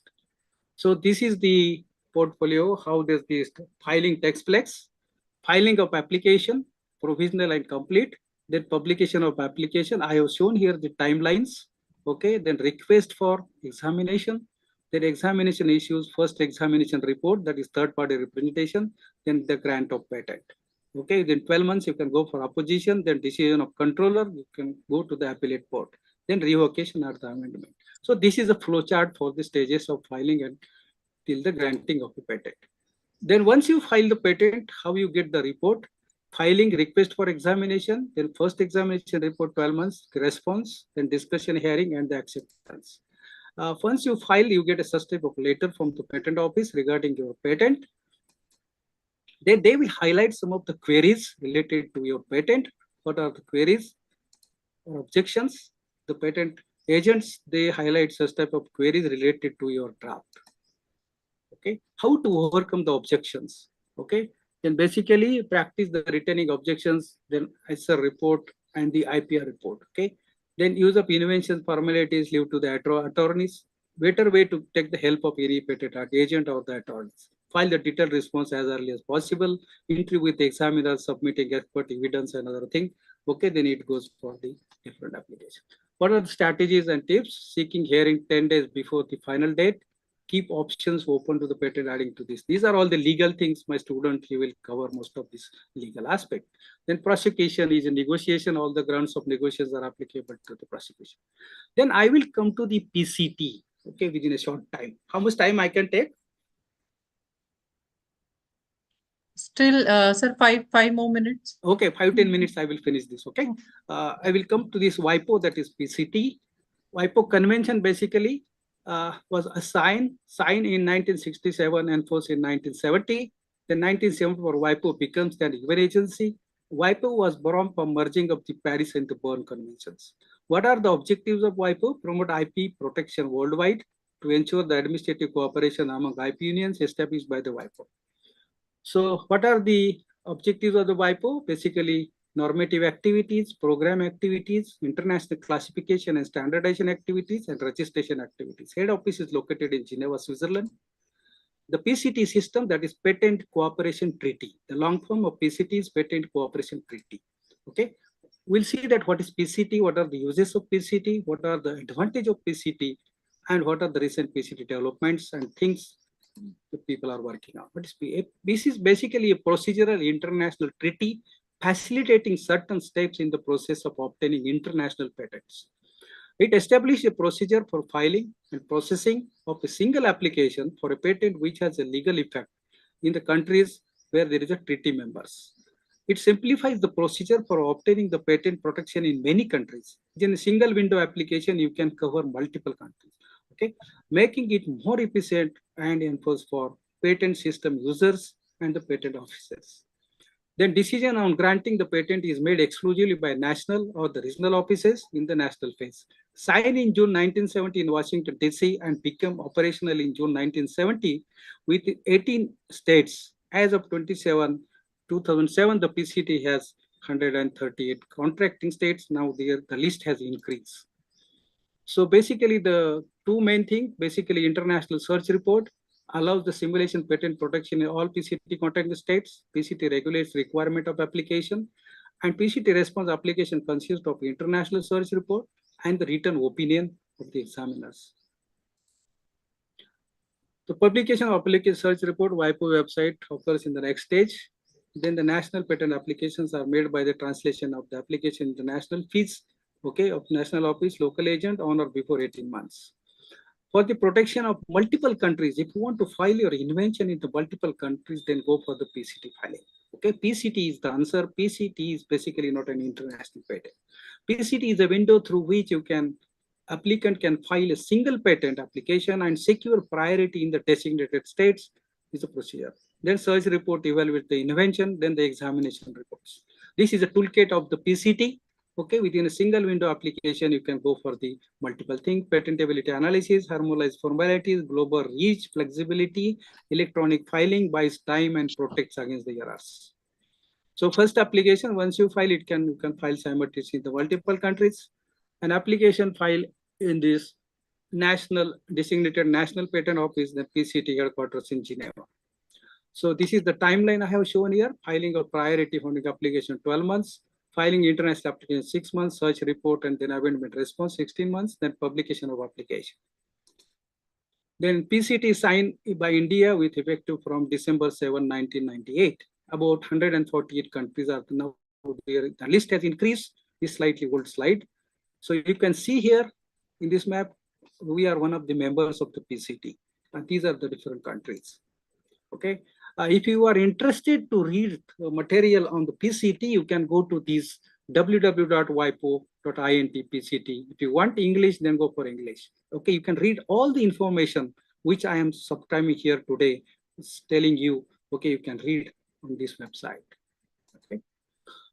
So growth of the PCT has continuously increased. Okay, you can see here PCT forecast also is continuously increasing. Then PCT filing forecast, this was indicated earlier, slightly old slide, but it is continuously increasing. This is a toolkit of the PCT. File local application, then file PCT application. Okay, this is basically goes through this 0 month to the 30 months. So first step, typically a national patent application in the home country is filed. Then PCT after 12 months, file a PCT application, typically filed in the same national phase office and the thing. Then after 16 months, report of the state of the art. Then after 18 months, international publication disclosing to world content of the application standardized way. After 22 months, request an additional patentability analysis on the basis of amendable claims. After 28 months, additional patentability analysis designed to assist national phase. And 30 months enter in the national phase. Okay, so this is basically the toolkit. What happens from the 0 to 12 months I have shown here, national phase entry. So these are the advantages of the PCT, which postpones the major costs associated. You have to pay only one-time cost. You don't have to pay the cost for filing in the different countries. That is the advantage of PCT. Provides a strong basis for patenting decisions, harmonizes the formal requirements, and protects application from certain inadvertent errors and other things. So there are several advantages of the PCT filing. Okay. And there are some challenges also of PCT filing. Improves the quality of PCT international phase work products, building trust between patent offices so that duplicate international patent and national phase processing can be reduced. Then language issues, 33% applications filed in Chinese, Japanese, and the Korean. Helping development countries benefit, like 15 countries responsible for 92% of is published in 2011. PCT acceptable to all the applicants of all types from the contracting states. Why to use PCT and what are the advantages? Why to use PCT? Bring the world within reach, postpones the major costs associated with the international patent application, provides a strong basis for patenting decisions, be used by the major corporators, and allowed to apply for secularly online. So brings world within reach, how the PCT application, legal effects of the regular national fees. So it reduces the cost of filing. Now, what are the large initial costs? Translation of the patent application. The next is the official fees for the national and the regional offices and the fees for the several patent agents. So this is the toolkit as I have shown here. How does it goes? The system PCT costs are irrespective. So you can save the cost of filing the PCT application. You can save the multiple costs, provide a strong basis for patenting decisions. Okay. So once you file the patent, then we got the international search report and the written opinion of the international searching authority. Okay. These are the examination procedures. Once you file the PCT, you get such type of report from the PCT office. Okay. And you have to reply to those queries. Like this, you will get a reply from this PCT office. And you have to reply. I have shown here what are these for. Then whether it goes to national or the international phase, they will decide according to that. Fourth is the issues of world major corporate universities. This is when they seek international patent application. I am showing some of the statistics, slightly old slide, but how this has increased, okay, by different countries, okay, over the years. These are the different companies, how the patent filing, PCT filing has increased over the years. Which are the leading companies? LG Electronics, LG Chemicals, LG Innotex, Samsung Electronics, Electronics and Telecommunication, other thing. I'm very happy to say that I worked with Samsung Electronics in Korea when I was in Korea for about 4 years, and I have filed several patents for data storage. Apply secularly and easily online. Then once you this PCT toolkit, you get this type of reply. Then you have to read and give the answers. Basically, it will save the paper filing cost, electronic filing cost, then other cost. So like this is the forecast which we have seen for the different formats. Recent developments, amendments effective from 2000, restoration of the right of the property, then application file with the parts missing, and additional patent documents of the Republic of Korea. Then effective from 2000, use of the results of an earlier research, the email addresses, receiving all this. These are the official things in the PCT offices, how they are improving. Things still they are working on, different things. What are the future of PCT issues? Comprehensive review of PCT, minimum documentation, PCT solution for color drawings, EPO future protocol claims for fees. Okay, these are several things they are still working on some of the issues. I'm showing some of the graphs, how this PCT filing has improved, okay, over the years. These are the different countries. You can see here how the PCT filing has gone up. Okay, international applications received, okay, how this is going up. You can see here the different companies, how they are aggressive in PCT filing. Okay. And I'm very happy to say that this is my host organization, Council of Scientific and Industrial Research. We are also included in this list of filing the PCT applications. Okay, from India, CSIR has been at the ranking of 13. This is the report. Once you file the PCT application, you get a report from this patent office examination. And you have to work on this and you have to reply to these queries. Then there is a last thing is a Budapest Treaty. What is Budapest Treaty, which is signed this treaty on 17 December 2001. This is nothing but base deposition of microorganisms for the purpose of patent, made available to public up to the grant. International recognized depository. This is our CSIR lab, which is located at Chandigarh. This is the Institute of Microbial Technology, where they will take care of your microorganisms. Then IPR licensing and transfer of technology happens. Okay, these are the different steps. Once your patent is granted, and if there is a customer, how you can licensing of your IP.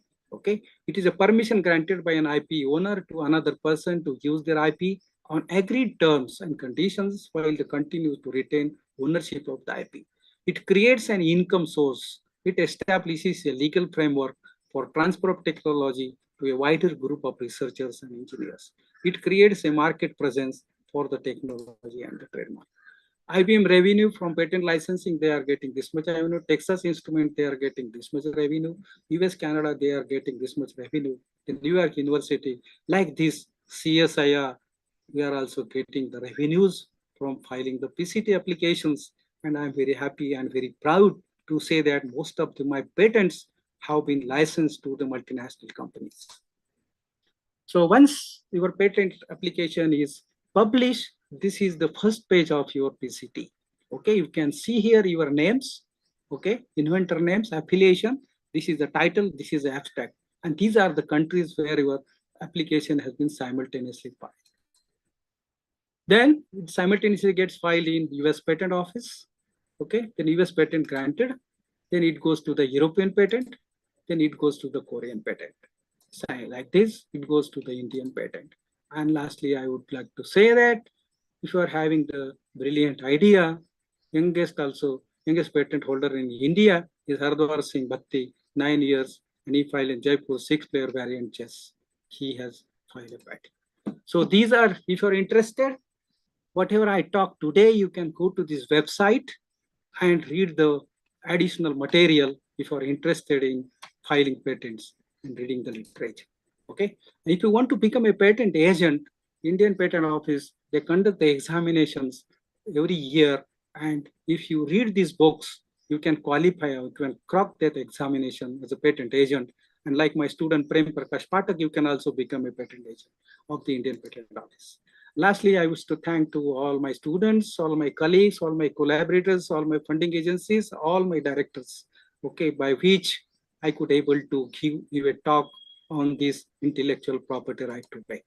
This is my laboratory where I worked about 4 decades of my life, and this is the outcome of my research work in these laboratories and abroad. Thank you very much for your patience and hearing. Thank you so sir. much, sir. It was very nice. Thank you so much, sir. We all are overwhelmed by incredible knowledge of Dr. Bhaskar Idge, sir, by his opening session on intellectual webinar. Sorry, I have taken webinar. slightly more time. No, sir. No, sir. Very nice session, sir. Very nice. During the journey of intellectual property rights and patent filing procedure, sir has thrown light upon the basics of intellectual property in the context of TRIPS and WTO by giving some famous quotes and suitable examples. Sir focused on the different aspects of IP portfolio, IP International Convention, WIPO, types of IP rights, quasi-IPR. Sir also enlightened the different IPR related case studies of different pharmaceutical industries related to trademark, copyright, trade secret.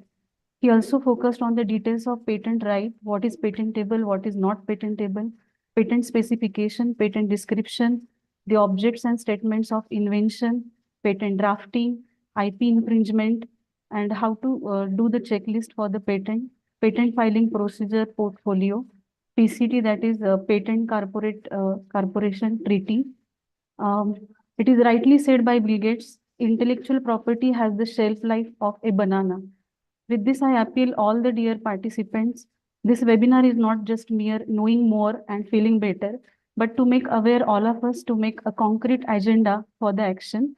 On behalf of Pune District Education Associations, said Govinda Raghunath Sabre, College of Pharmacy, Saswad, as a token of our love and gratitude, I request Dr. Bhaskar Idge, sir, to accept our virtual certificate for this webinar. Thank you very much.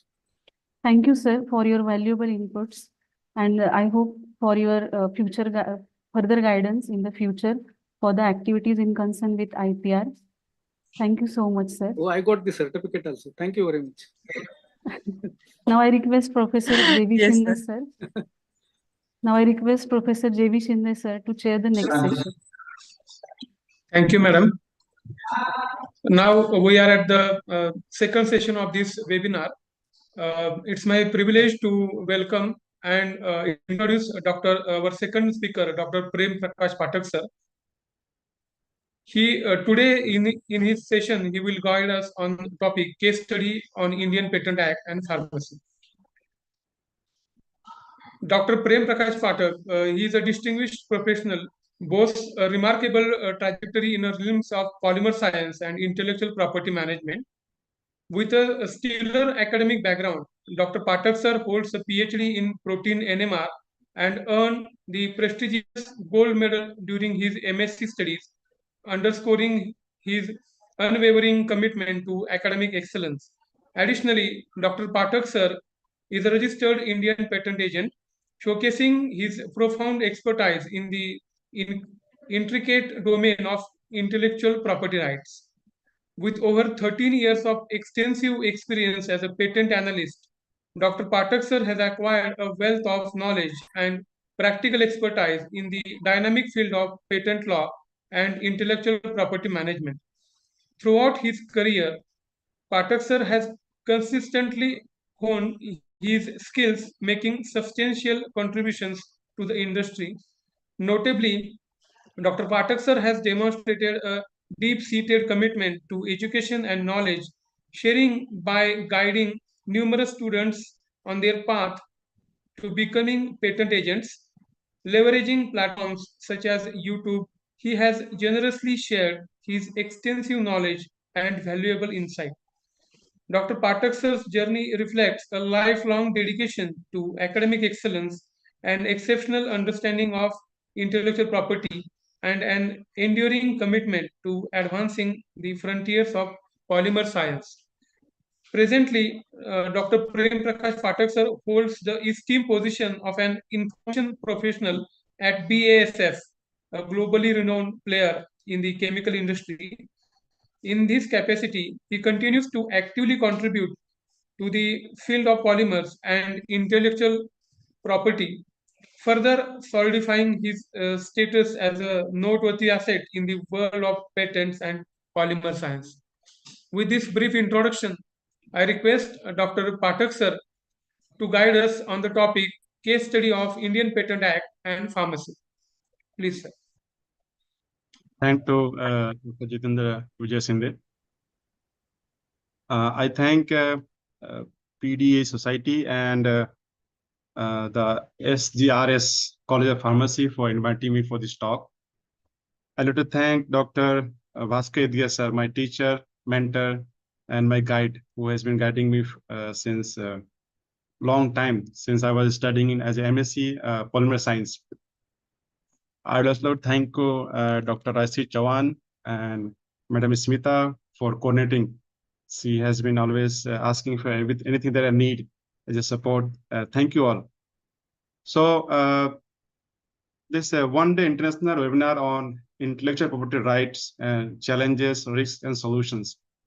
This is really very good that college is organizing this and making their students and research scholars aware of it.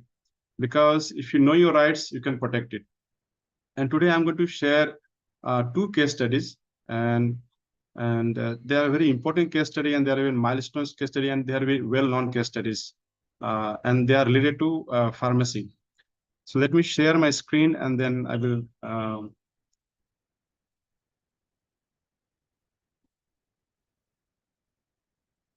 I hope my screen is visible. Yes, sir. Yes, sir. So you can get many information from this Indian Patent Office website. This is a good resource to understand the Indian Patent Office, and you can also search for Indian patents and lots of resource material. If you want to become a patent agent, you can see that acts and rules are also updated here. Acts and rules, manuals, guidelines, and anything related to Indian Patent Office, you can go there, visit this, and you can understand topics. So today I'm going to talk about two case studies. Case study one that I'm going to share is about the Glivec case from Novartis, and number two is from MSD Pharmaceutical versus Glenmark. So in case study one, Novartis, we will be understanding overview of patenting process in India. Dr. Idgia sir has already covered in very detail. I would be focusing on a specific part of it and which part is important for this case study. So we'll also get to know how this patenting process works and how this different kinds of, law enforcement acts. I will also tell about pre-grant operations where this Novartis case comes about, then changes in patent law in India and from process patent, product patent, and how it impacted for the Novartis. And importance of section 3D and 3B, which were important for this case study. And also the importance of affordable medicine to people. So that was the one thing that got discussed in this case. So in overview, this company Novartis, they are selling this drug, imatinib mesylate, and under the name Glivec. It is used for chronic myeloid leukemia cancers, and so at the time this drug was being sold, in USA, the cost of treatment was around 5,000 US dollar in USA. And in India, because it was generic drug, cost was very low, $200 USD per month. This drug does not cure the cancer, but the patient need to take for longer duration time, maybe lifetime. So this was a very good, I would say, economical benefit to the company Novartis. Novartis, they filed the patent in US and they got the patent granted. And it has a priority from 1992. They also got a grant in Europe. And thereafter, they filed the patent in 1998 in India, in Chennai office. And when they filed in India, they filed for the beta crystal form of imatinib mesylate. And to establish the novelty, and they said that it has a better flow properties and better thermodynamic stability. They also talked about the lower hygroscopicity than the alpha crystal form of imatinib. And they also claimed that this is a new and superior as it can stores better and easy to process, and it has a better processability of the methane sulfonic acid addition salt of this compound and has further advantage for the processing and storing. So this is how they wanted to enter into India. And if they could get the patent in India, then the affordability of the medicine would be difficult, because before this patent was granted or could get granted, the cost of per month medicine was $200, and it could also shoot to very high, which will become really unaffordable by majority of the Indian patient. This is the basic summary of how the patenting process works in India. So the Dr. Idgi has already shared. I would like to focus on something additionally. So when a patent is published, then you have a chance that you can file a pre-grant oppositions. And you can say that there are in section 25 of Patent Act, there are provisions under which you can say that because this is not novel, this is not inventive, and therefore this should not be granted a patent. But if somehow if you miss this opportunity that a patent application is published, it is not yet granted, because after publication it goes under examinations, then office actions, and thereafter if it is passes the office actions and then it complies with the patent law, it gets granted. And then within 1 year you can also go for post grant opposition. So if you feel that a patent is going to infringe on our rights, it is going to, stop us from doing our business, or it is not proper for the public, then we have three options to oppose it. One is the pre-grant opposition, another is the post-grant opposition, or final is that if we miss the chance to go for post-grant opposition within 1 year of publication, then we can always go for invalidation. So this is the step that is usually followed while attacking any competitor. So in this case, the section 3 was very important, and therefore I would like to just briefly cover the section 3, because we need to understand what are not inventions. Dr. Idgi has already shared this, but I would like to focus again on this because it has something to do with the case study that I'm going through. So what are not invention according to the Act under section 3? So any invention which is frivolous or which claims anything obviously contrary to the well-established natural law. So if our invention falls in that category, they are not patentable. Section 3B. 3B says that the invention, the primary or the intended use or commercial exploitation of which could be contrary to public order or morality, or which causes serious prejudice to human, animal, plant life, or health, or to environment, they are not patentable. So in this case of Novartis of Gleevec, this section 3B was called upon, and I will tell you why and how they say that under section 3B you cannot get a patent. So this is very interesting. Section 3 is talks about mere discovery of scientific principles. So if you say that I discover forces to mass into acceleration, and this is not patentable, just mere discovery. And then section 3D. So in case of Novartis, section 3B and 3D. So based on section 3B and 3D, their patent was rejected. So 3D says that mere discovery of a new form of a known substance. Okay, so as they said, their alpha form was already existing and they had the patent, and they wanted to file a patent on beta form. Beta form. So what it says that a new form of a known substance which does not result in enhanced known efficacy. So beta form is there, or another stereoisomic form is there. Suppose you say that R form is there, then you say S form is better one. But you need to prove the efficacy of the substance or mere discovery of new property. So if a compound is known, and then you say that suppose a compound is only known as a painkiller, then you say that it also has an antipyretic property.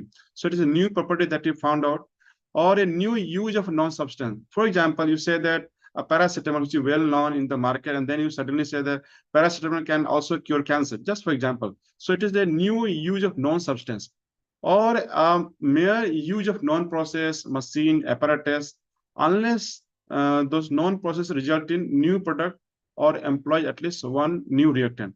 So this was introduced because India, before this law was changed, India was only filing the process patent, and then they wanted to enter as a product patent because of international pressure and to comply with the international regulations. We introduced this, but while introducing this Indian patent, um, we wanted to safeguard that people, they do not go for evergrading, they don't keep changing the product, and therefore mostly for pharmaceutical companies, this is very important.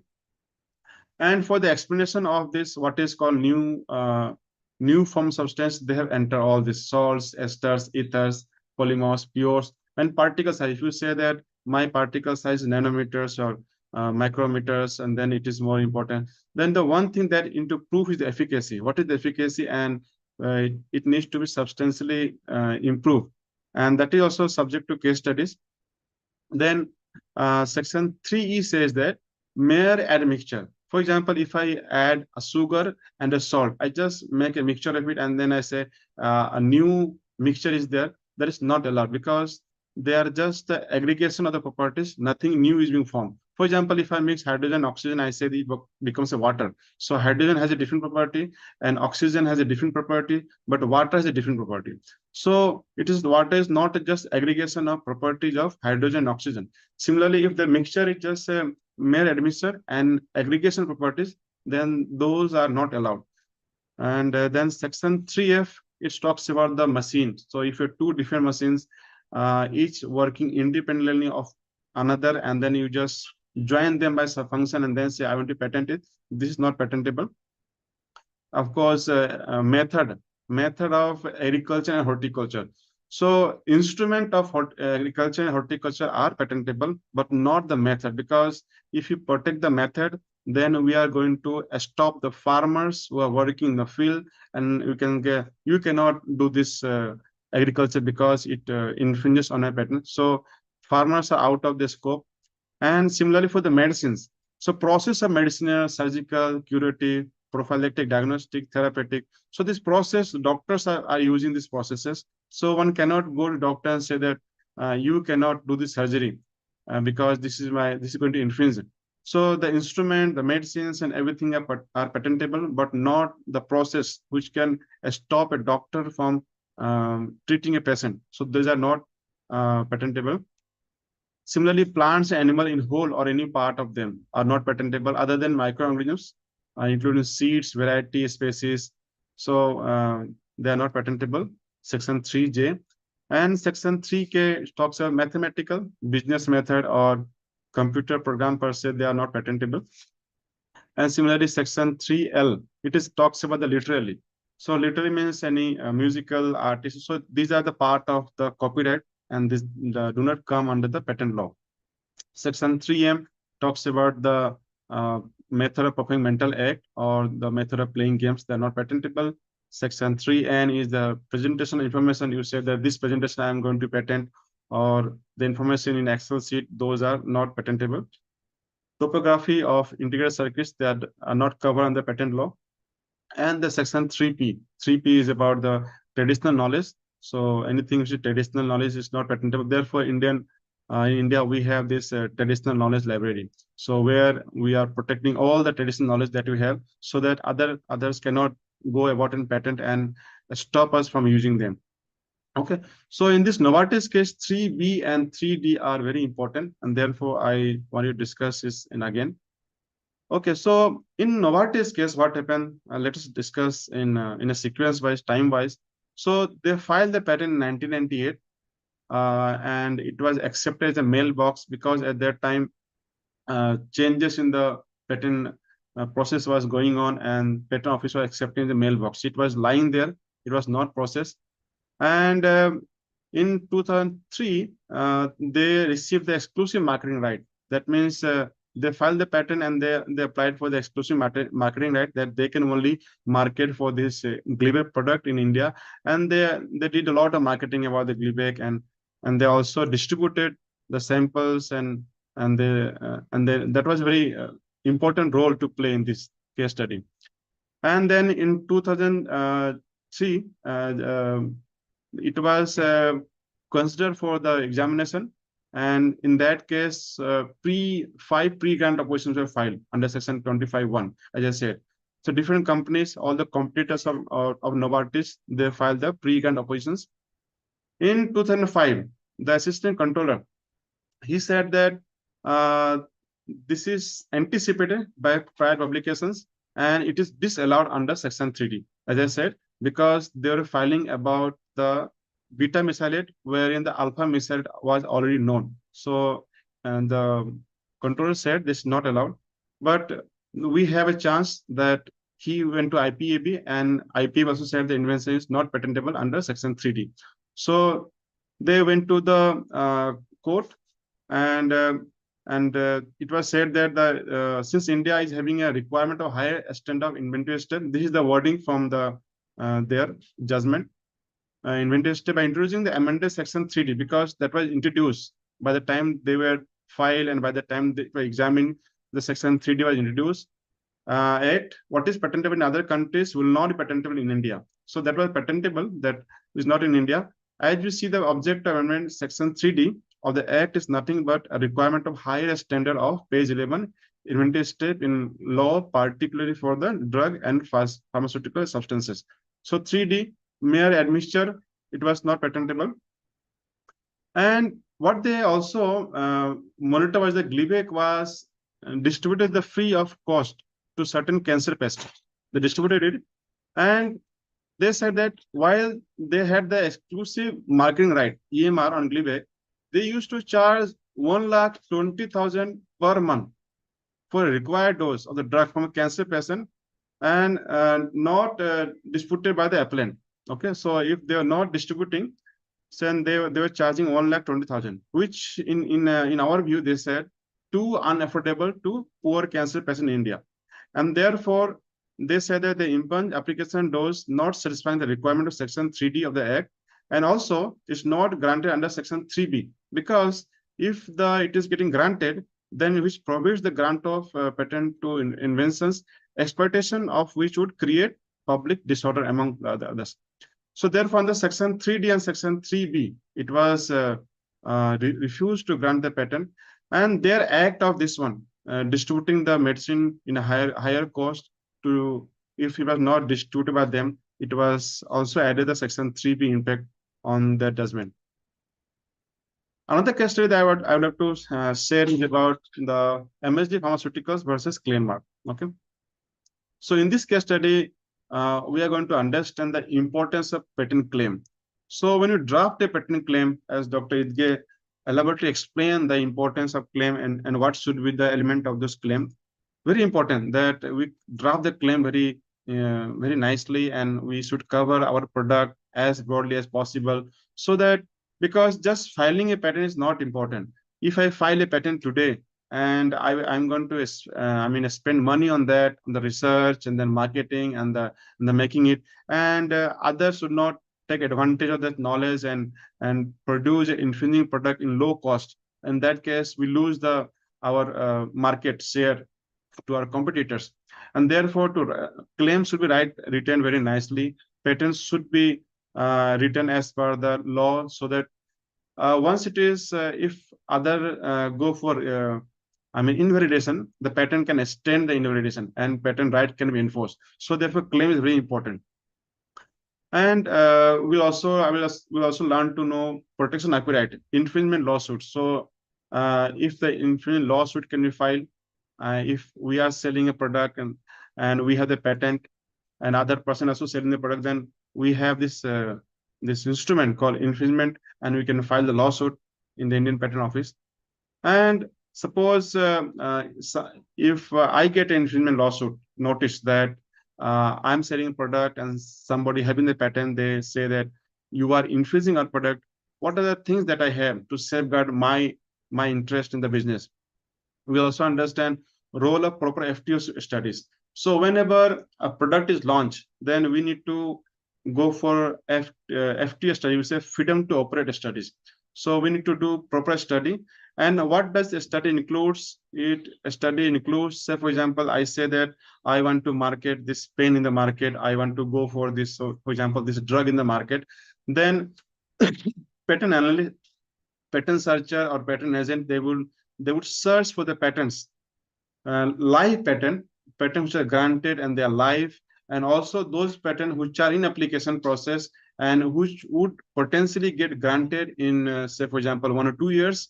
Those all the patent and the PCT application also, which I have been filing PCT, but it can enter in India after or within 31 months.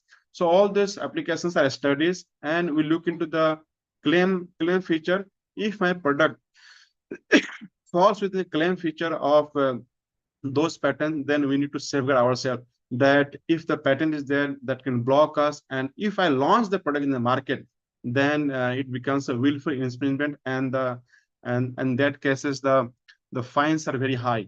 So therefore, IFT study must be done. So any company before launching any product, they would always go for FTA study, and they will do some study.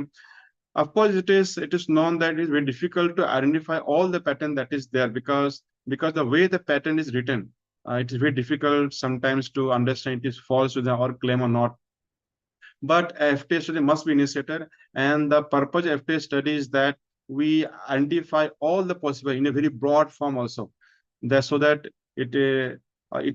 I say that in terms of doctrinal equivalence also it is not being captured, and so that we are safe. So FTA studies is done, and the attorney or IP counsel would sign or say that our product that is being launched has passed the FTA studies and we can launch the product. So that document is required. So it is very important that we do the FTA studies. So all these things are covered in this case study, and therefore I choose case study. So this company MSD Pharmaceutical Private Limited, they had this compound name sitagliptin, and the commercial name was Januvia, and the use was in type 2 diabetes mellitus. Company name Glenmark, they were selling this compound sitagliptin phosphate monohydrate. Again, you can see that this is a salt of this, and sitagliptin phosphate monohydrate and metformin hydrochloride. So slight more different compositions and a different salt, and the product name was Gita or Gitamet, the generic versions. And they were also selling for the type 2 diabetes mellitus. So this is the from the Indian Patent Office. If you look into this patent, you can get this space, you can study when it was filed. Of course, it is expired now, term is expired now when looking at this. So they obtained the patent in year 2007. So you can see the patent number, you can see the date of patent, and then you can see the date of grant on 2007. You can also see application numbers, you can see when PCT was filed, and PCT international filing date, you can see titles and addresses, everything, all details that are required. You can see in the patent office, you can see how much their revenue they are generating. Also, they need to submit a document wherein they need to say a working statement. If India, they are working, how much they are selling, what is the cost, everything detail you can get from the Indian Patent Office. So this MSD, they filed the patent in 2007, and they obtained the patent in 2007. This was the first page, how it looks like. So first page is the Form 2, and this is the complete specifications with the title. Beta amino heterocyclic dipeptidyl peptidase inhibitors for the treatment or prevention of the diabetes. And if you look at the claims, they had 20 claims. So I have not included all the claims. So just part of the claims, you can see how their patent claim or file. So this is a way to write this called Marquis structure. You have a structure, but R1, then AR, then X. You define it in different format. That R could be this much. Array group can be so many groups they can add, and they can also define the X group they can define. And then this is a very broad one, first claim, and then you go for the narrower claim, and then you say the specific group could be this one.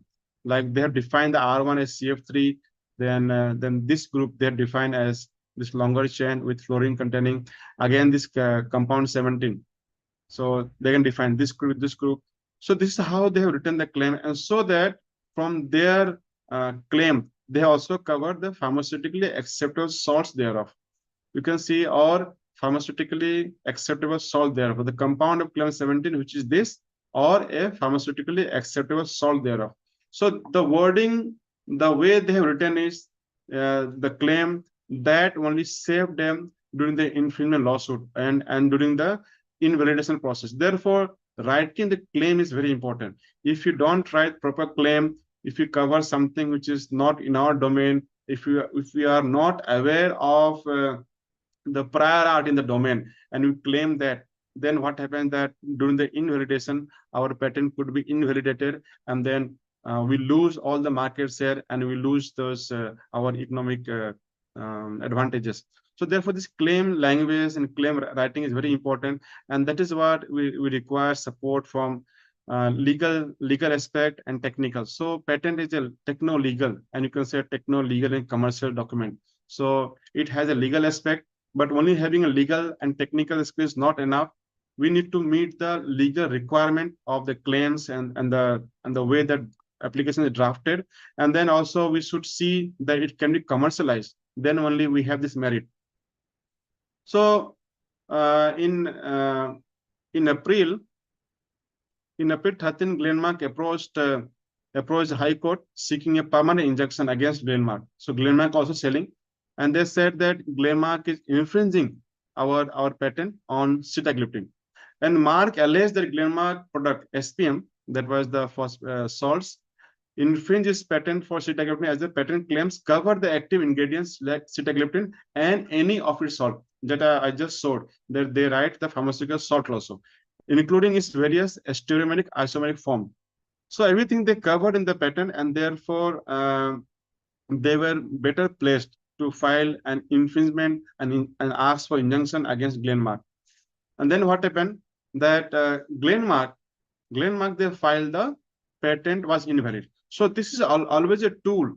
So if I'm doing a market and I'm producing a product, and suddenly I receive a letter that I'm infringing on somebody's patent, valid patent, then the first action would be to look into, ask the patent searchers or patent analysts and the IP counsels and ask, is this patent is valid?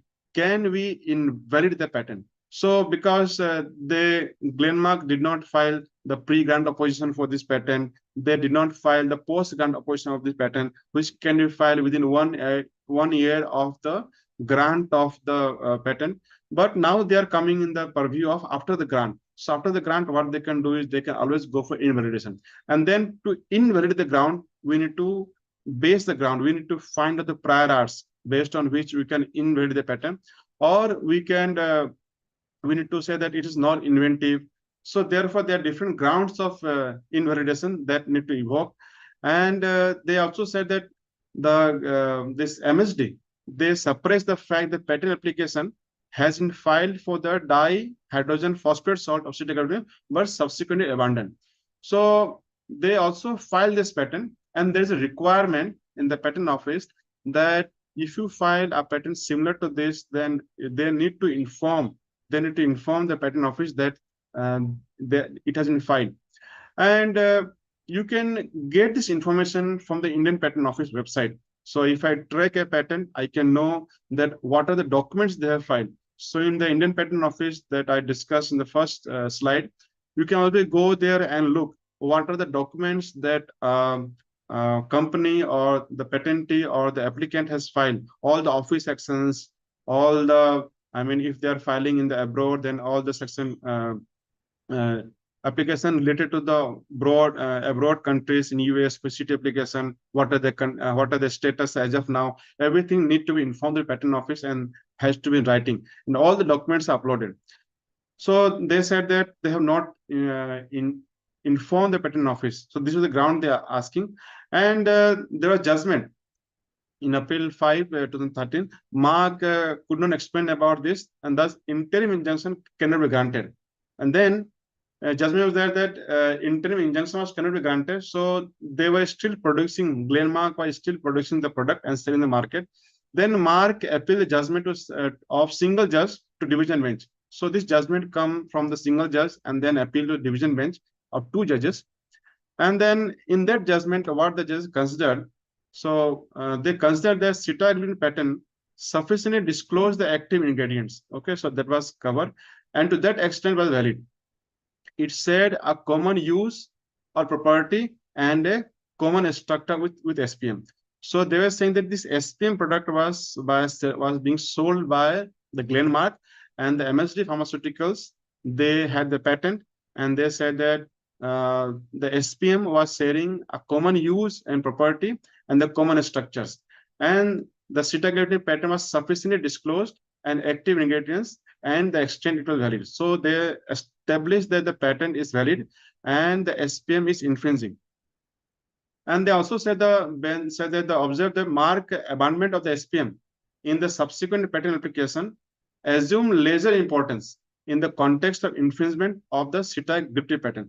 So this is Glenmark said that because they filed a patent, but they did not inform to the patent office, and therefore we should not be fall on the infringement, or their patent should be invalid.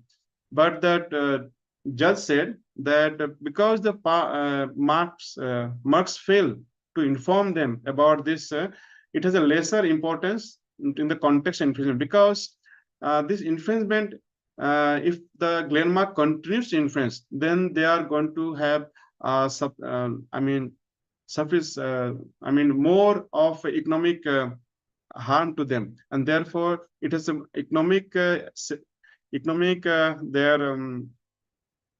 their economic has to safeguard, and therefore they say that it is not under consideration. And the bench also held that Mark's success or failure in securing patent for SPM could not serve as the basis for denying inventive step in the sitagliptin patent. They applied for the SPM, but because SPM was already disclosed in the previous patent, and therefore they abandoned it, because anyhow, if they are going to file the SPM patent, the SPM will not be granted because those were already disclosed in the parent patent. And therefore, Mark's court said that although they did not file, it does not deny that the initial patent or the parent patent does not have the inventive step. And then said the Glenmark hugely relied on the US patent for SPM, which in turn relied on sitagliptin as a basic element. And therefore, bench said that the use of sitagliptin without authorizations. Authorization means if I have a patent, then Glenmark should have approached the Merck or MSD Pharmaceutical with a proper written authorization, and they would have license, or they would have asked for the royalty. So they did not do anything, clearly amounted to the infringement under Section 48A of the Act. And thus, it was held that prima facie infringement of the Merck's sitagliptin patent was established. So in this study, you can see that it is very important. So we learned that it is very important that we draft our patent very, very nicely. And we also learned that we should not, avoid any requirement by the patent office. Just like for the marks, they filed a patent for the SPM, but they did not inform the patent office that they're filing the patent, because they had the obligation to inform them. And Glenmark, they heavily relied on the SPM from the US patent, and that they ignored that the Merck had the patent in India. and therefore they fall under this infringement lawsuit. And finally, the infringement was established, and they were not allowed any further to sell their product. So thank you very much. So I would like to share this one word from this talk, that know your rights to protect them. So it is always required that although if you're not a patent agent, then also we should know the patent right. Even if you're an inventor, even if a professor, then we should know the patent rights. Just like we, this colleges they are organizing these webinars on patent. So Dr. Idge has said anything that you want to know the patent, everything was shared in the slides. So that is a very useful and very nice resource for knowledge for anyone who want to understand the patent. And so I would request that all the researchers and students, they should be aware of know the technical legal aspect of it, because if you do not want to become a patent agent and go in the patent office and fight for a client or draft a patent application and file them. So, but you should know what is my right, because if you know what is your right, then you can protect it. If you're not aware of what is your right, then you cannot protect it. So thank you very much. And thank you very much for your listening and give me an opportunity to share my learnings. Thank you very much. So I stop here now. Yeah. Thank you, sir, for a nice session.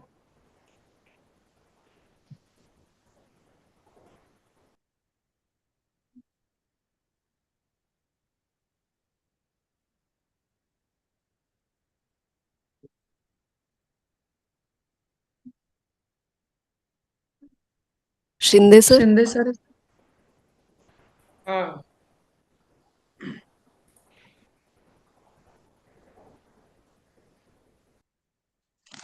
So I'm thankful to Dr. Pathak sir for his valuable guidance on case study on Indian Patent Act and pharmacy.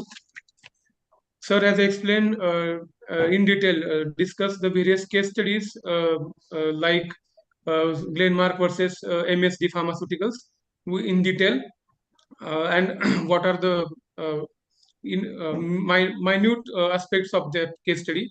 He also explained the importance of patent claim, then protection of IP rights and infringement law. He also focused on the role of FTO studies.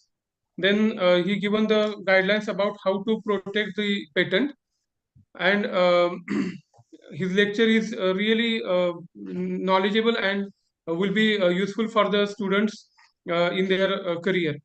Now I request now I'm thankful to Dr. Pathak sir for being with us as a guest lecturer in today's webinar, and on behalf of Pune District Education Associations, Said Govind Raghunath Sable, College of Pharmacy, Saswar.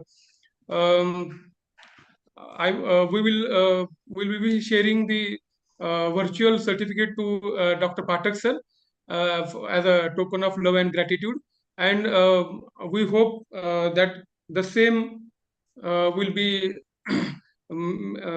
the same type of guidance will be given by them in the coming future. Now I request Professor Nigde sir to continue with the next session. Thank you, sir. Good afternoon. Nigde sir. Huh? I will take a moment. Sorry to disturb you. I request all the participants, those who want to interact with the speakers or they have any queries, they can raise the hands. Those who are not able to keep the questions in the chat box. I think few of them are not able to see the chat box. So those who really want to interact, they can raise their hands. We will allow you to in the panelist. Thank you. Nigde sir, you can proceed. Thank you, ma'am. Good afternoon, one and all. Today we are organizing international webinar on intellectual property right challenges, risk, and solution. I am happy to chair the next session. It's my great pleasure to introduce next speaker, Dr. Umesh Bankar, Professor and President, Bankar Consultancy Services, USA. Dr. Umesh Bankar is a professor of pharmaceutical technology and independent consultant of pharmaceutical industries and academia worldwide. During his academic career, he has served as a professor in pharmaceutics, director of research, and dean of graduate school at 3 universities in USA. He is a founder of Goa Center for Excellence in Intellectual Property Right, a non-profit personally funded center to promote IP awareness nationwide. He has served as an expert in over 75 patent litigations in the discipline of pharmaceutical formulations and technology. He is a founding chairperson of 2 international CROs and has executed over 900 clinical trials, including phase 1 to phase 4 and B studies. He is one of the roster of experts with WHO, United Nations, and International Executive Service Corporations. Additionally, he is a founding board member and principal scientific advisor for Society for Pharmaceutical Dissolution Science. He has authored over 300 publications, which includes research articles, several chapters, monographs, and presentations. Additionally, he had contributed over 45 expert book reviews and 5 guest editorials. He is the co-author of Electronic Text Basic Pharmacokinetics. He has received number of awards for excellence in teaching, research activity, and IPR. He is a recipient of Service to Country Award from the United Nations. With this brief introduction, I would like to request Dr. Umesh Bankar sir to start his session. Sir.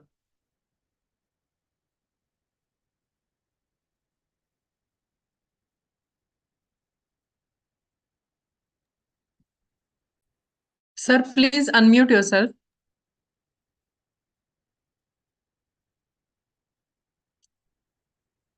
Sir, will you please unmute yourself?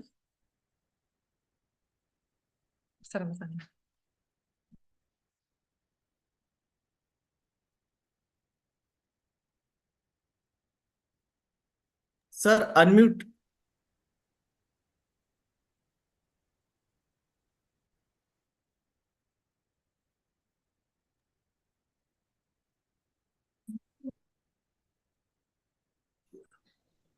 Am I audible now? Yes, sir. Yes, Very sir. much. Yes, sir. Yes, sir. Yes. Now Yes. let me go to sharing.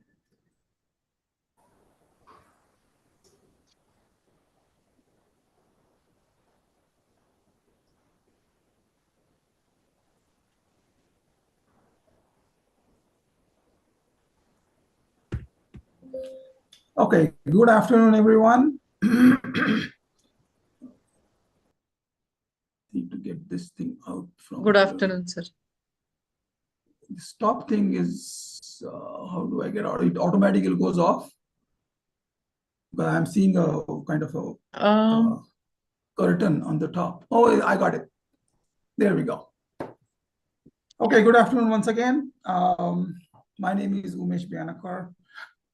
First and foremost, I want to thank the PDEA Society, SGRS College of Pharmacy for hosting this and also inviting me as the speaker for this presentation.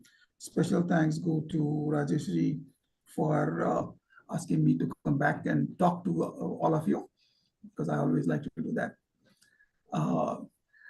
Number 3 is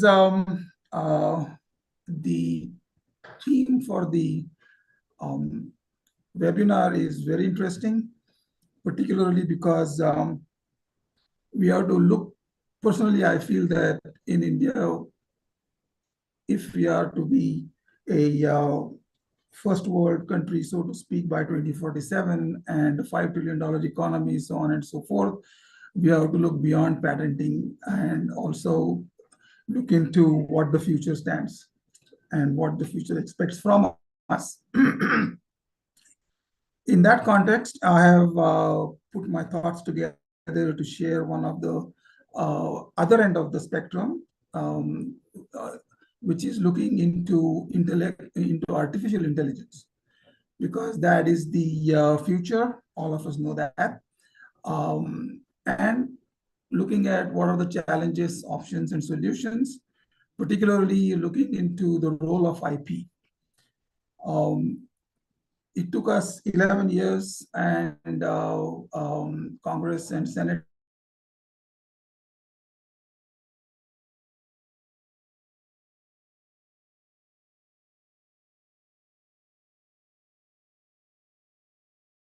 now become a landmark situation for how to so-called protect your intellectual property if it is based on an artificial intelligence platform. Okay. Now the key here is we have already got a brief overview of what is IPR and in general, and also a couple of cases in which Section 3 has been was considered in multiple ways. So now we are looking at the application of some of the IP law in India in cases, but I'm going to focus my next 25-30 minutes on looking into AI and the role of IP in it.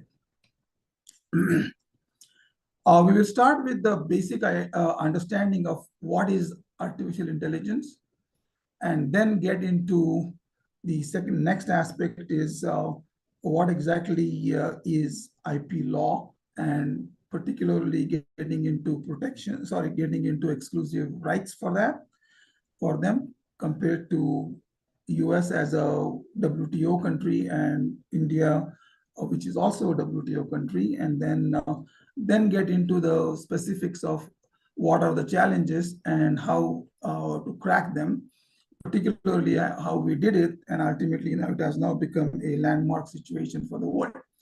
So let's start with the first definition of what is AI. The first word is A, which is artificial. Artificial is nothing but anything that is not genuine, true, or natural, but is made by people. So it is something that is that a person has created. Okay. What is intelligence?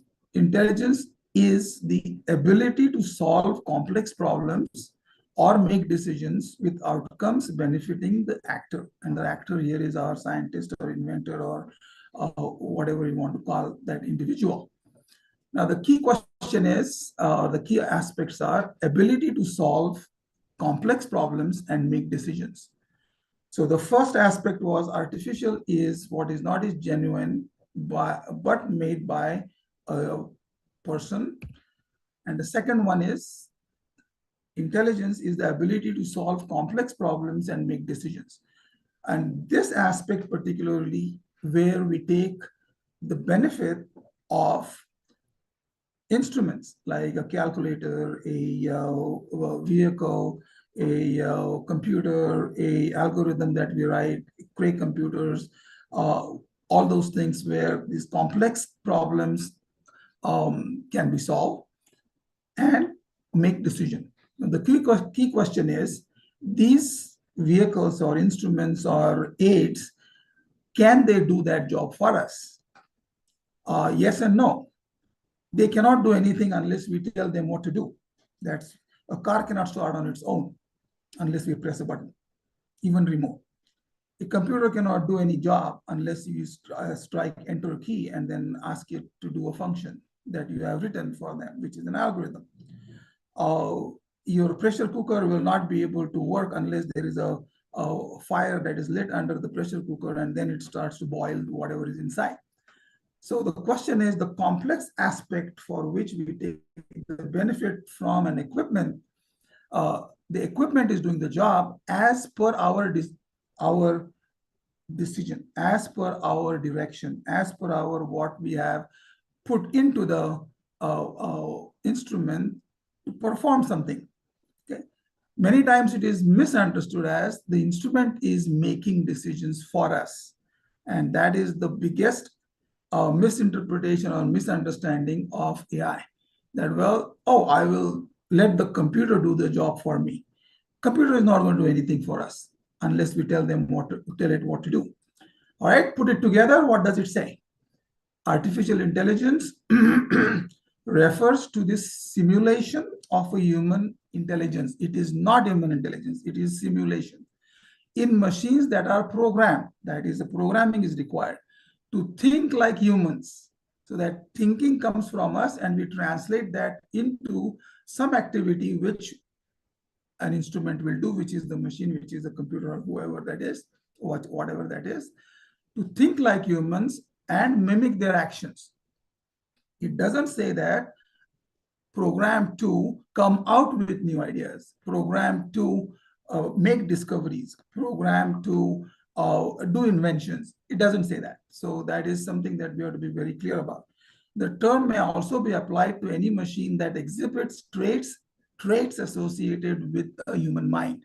So parts of what we do. So when I write 2 + 2 = 4, I have written an equation. Part of me tells me that 2 + 2 is the mathematical stuff that I know what to do. And the second part is it gives me an answer, which is 4. So that second part is something that is exhibit a training or a trait which a calculator has taken from a human mind. So, but the calculator has not written the equation. Okay, so keep this in mind. So artificial intelligence involves using computers to do things that traditionally require human intelligence. It does not do things that are intelligent, okay, that traditionally require human intelligence. So without human intelligence, you cannot have a computer do the job. Number 2, AI can process large amounts of data in ways humans cannot. That is the complex part. That is the big data part, and I'll come to that in a minute. Third is the goal of AI is to be able to do things like recognize patterns, make decisions, and judge human. So we are trying to shift what we do as part of our so-called analytical skills, as part of our analytical thinking. To that part, we are shifting it over to a computer. But the initial part to get those things started is still us, not the computer. Okay. So if that is clear, then this is what a good illustration is. All the writings on that screen are the ones that we have put together to say that, well, this is how a problem needs to be solved. The guy standing there is a robot, is an instrument or a vehicle or a machine or a computer, which is, we are feeding it into that and asking that computer to do what I am asking it to do. The robot has not written what is on the screen. So keep this in mind. So artificial intelligence basically has 3 parts. For that, I'll give you a very quick example. You are sitting, I just came back from Kargil. And Kargil, I had an urge to have Coke Zero. So what did I do? What would you do? You would go to your iPhone or a smartphone, Google, key in Coke Zero, Kargil. What does it do? It gives you, within a matter of millionth of a second, it gives you screens and screens of where you can get Coke Zero in Kargil, where you're sitting. How did that happen? You forget to read what is under that Google. Then the first screen under the Google, there's a line, and under the line it says 833,400,400 lakhs or something like that. A number is there, and it says 0.01 second. So that the number, that big number, is all over the world where Coke Zero can be found. So that is big data. Number 2 is in that 1 millionth of a second, it has processed it. So that is what has been given to the computer, how to process our screen information. Okay. That is known as machine learning. So the machine has learned how to do that, which is based on an algorithm that we have fed into the machine. Okay. And then it comes out with a third part, which is it gives you an output. Now, computer output, as it takes in an algorithm, is a computer language. When it gives you an output, it is also in computer language, which is encrypted, which you cannot understand. You, me, nobody can understand. So what happens is then it has to be decrypted. And that decryption is the output that you get, which is the screen that you see. If you want in Telugu language, if you want in Marathi language, if you want in English, if you want in Gujarati, it is all there. It will be there because that's how it is programmed. So who has done the job for you? To find a place where you can get Coke Zero within 5-mile radius where you are, because the moment you start a smartphone, it will know your location. Okay, so all the work is done by the so-called your handheld instrument, but all the information that is fed in for that work to be done, how it is to be done, how it is to be screened, all of that is done by the handheld instrument. Okay, so the instrument is doing the work. Keep this in mind, at the direction of our input that we have provided to it. Okay. Now, if that output is something that is a so-called IP, which could be because I've written an equation and it has come out with a nice answer and I've solved the problem. So there is intellectual property generated. But now the question is, can you get the rights for that? Okay. People confuse that. Well, once you get IP, you get IPR. You don't. First you have to have intelligence, then it converts to intellectual, then the creation of the mind by application of intelligence and intellectual gives you a creation, and that creation is just IP. That is not IPR. Now you have to make it eligible. That is what we talked about, patentability and all that, but that making it eligible is the most important part. And then making it eligible requires somebody to do it. And that somebody is the inventor who has done the work. And that inventor now converts whatever the output is into a language which is now to be assessed whether it is patentable, patent eligible. And if it is, whatever the requirements are, Indian patent law requirements, foreign patent law requirements, so on and so forth, if it is eligible, then the so-called authority, the patent office, not the government of the country, the patent office gives you the right. Okay, so that's the business. So the work, the inventor or the so-called IP generator is the one who should be given the rights. And the IP generator is an individual who has done the work. So in this case, now you tell me the work is done not by the individual. They are just fed into the information of how to get the work done to the handheld cell phone or Google or whatever the language is. But actually the instrument has done the work. So now the question is, who, even if there is something that is patent eligible, first of all, we have to look whether it is patent eligible, number one. And if the output is eligible for getting IPR on it, then who gets the rights?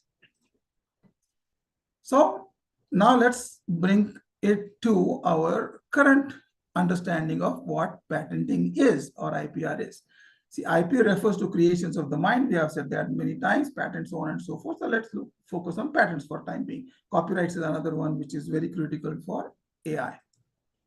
Now, the key question is creations of the mind, which includes inventions. So we have to prove what is an invention. And for that proof, you become whether it is eligible to get a patent, copyright, trade secret, trademark, freedom to operate, geographic lending, and so on and so forth. So this part is very critical, for which whoever does the work will get the assigned rights and not somebody who feeds in how to get the work.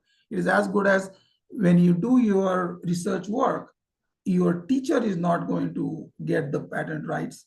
If it comes out with an invention, it is you, the inventor. Okay. All right, we just said this. What is involved in AI? First is big data. Second is machine learning, and third is the output. So the challenges are collection of data, storage, that is this big stuff that really requires a lot of putting stuff together, and those now we have those supercomputers and whatnot. Second is machine learning, and this is where most of the activity that we do prior to get the machine to work is algorithm. So we write all these algorithms, we do write how to process data, so on and so forth. So now we are giving instruction to the machine what to do and how to do it. Okay, so that is the machine is learning. And then the output, the format, readability, encryption, decryption, understanding, interpretation, all of that is the outcome. Now, this outcome is what we are considering as our output, which is the product, which is created by the machine that has done the job from the data that the machine has collected or whatever it has collected and has done the job for which we are providing only the way to do it, not we don't do it ourselves. Now, once that is understood, let's look at what are the patentability requirements in India. In India, the patentability requirements are invention, which is considered as novelty.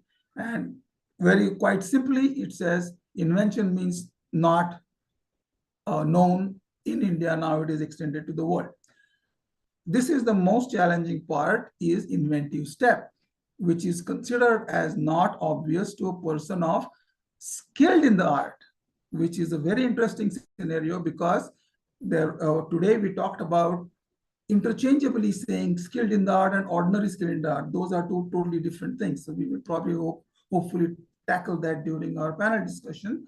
But what is considered as obvious and what is not considered as obvious, we really do not know, other than we say that, well, an inventive step is required where it is not obvious to a person of ordinary skill or of person of skilled in the art, and also without having a definition of what is obviousness.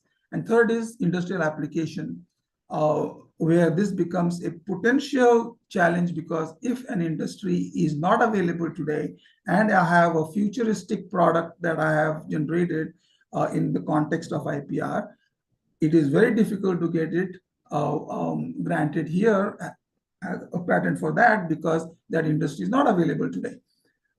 Utility is the right way to go, or actually it is a better way to go as opposed to industrial application. So all of the world talks about utility potential or utility of the invention. We talk about the industrial application. Okay. Let's look at the worldwide requirements. Okay. First is novelty. A claim or so-called your invention for which you will be considered eligible for getting a right, exclusive rights. Claim or a patent should be novel. It has to be innovative. It has to be not inherent. It has to be not obvious. It has to be not anticipated. It has to be enabled. It has to be non-indefinite, and there are secondary considerations for a person of ordinary skill in the art, of which only two requirements are presently in India, which are the first and the fourth one, which talk about a novelty and non-obviousness. So that's a big challenge that we face when we start to look at inventions here, and if you want to get an invention granted there, and there are other aspects also, but I'll stick my discussion to only AI. So now let's look at, now we know the patenting requirements. Let's look at a concept that came out here in India, is the remix. All our DJs and all these guys are making big money, or they used to make, I don't know whether they still make. Remix. There is a T-series that came out with the remix as the first one, where they took bits and pieces of music that is available and put it together, and they thought that, well, they have created something new. Okay. Now, is it or is it not? There is, we heard a little bit about infringement today. Okay. There is nothing like almost infringing or almost not infringing. It is infringing or it is not infringing. Okay. Second, there is no partly infringing, partly not infringing. So there was a case against T-series, and what was presented in court was, well, if I have 50 individuals, and from 50 individuals, I take a piece of each, and so I have 50 pieces, I put that together and I create a second, a 51st individual, and say that, well, this is new something where nobody has done that before, blah, blah, blah, blah, blah.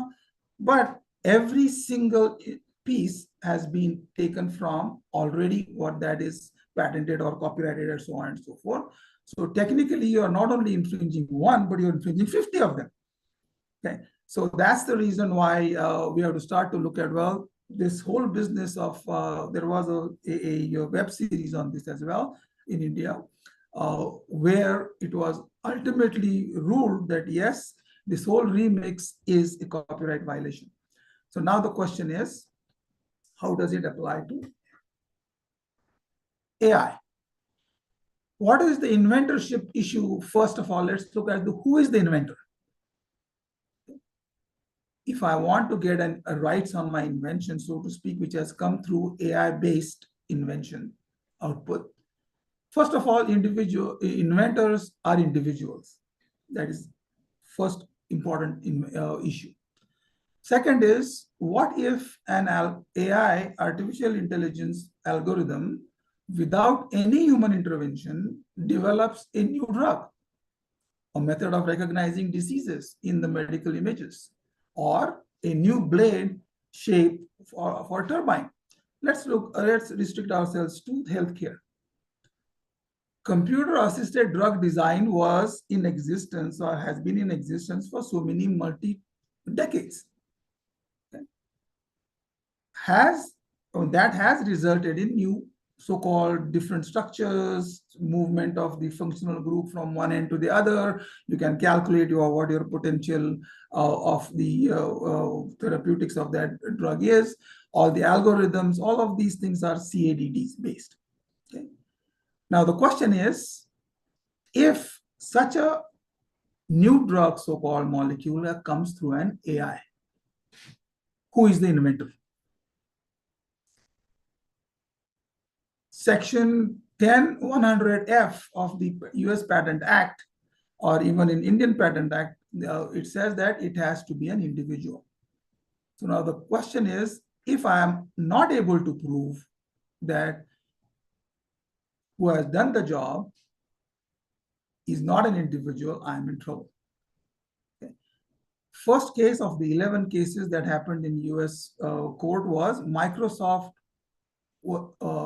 versus US Patent Office. What happened? Microsoft, on an AI-based product, or so-called AI-based algorithm, they developed a new app. Their IP counsel gave them correct direction that, well, the inventor is not an individual. It is your algorithm or the computer that you have put together, which does the job for you. So, and the name of the inventor, Microsoft wrote Microsoft Incorporated. Assignee was also Microsoft Incorporated. Application was filed in US Patent Office. Within 3 days, the application was returned by the US Patent Office saying that, well, the inventor cannot be an organization. Okay. So Microsoft took US Patent Office to court saying that, well, we are abiding by the law, by inventorship. So Microsoft should be able to get the patent granted because the inventor is Microsoft, the machine. The judge ruled that, well, according to 100F 35 USC, which is our similar to that is our Indian Penal Code this Patent Act of 1970, sections 4 and 3 and 2 and 2G and all of those. So something similar is there in US patent law, which says 35 USCA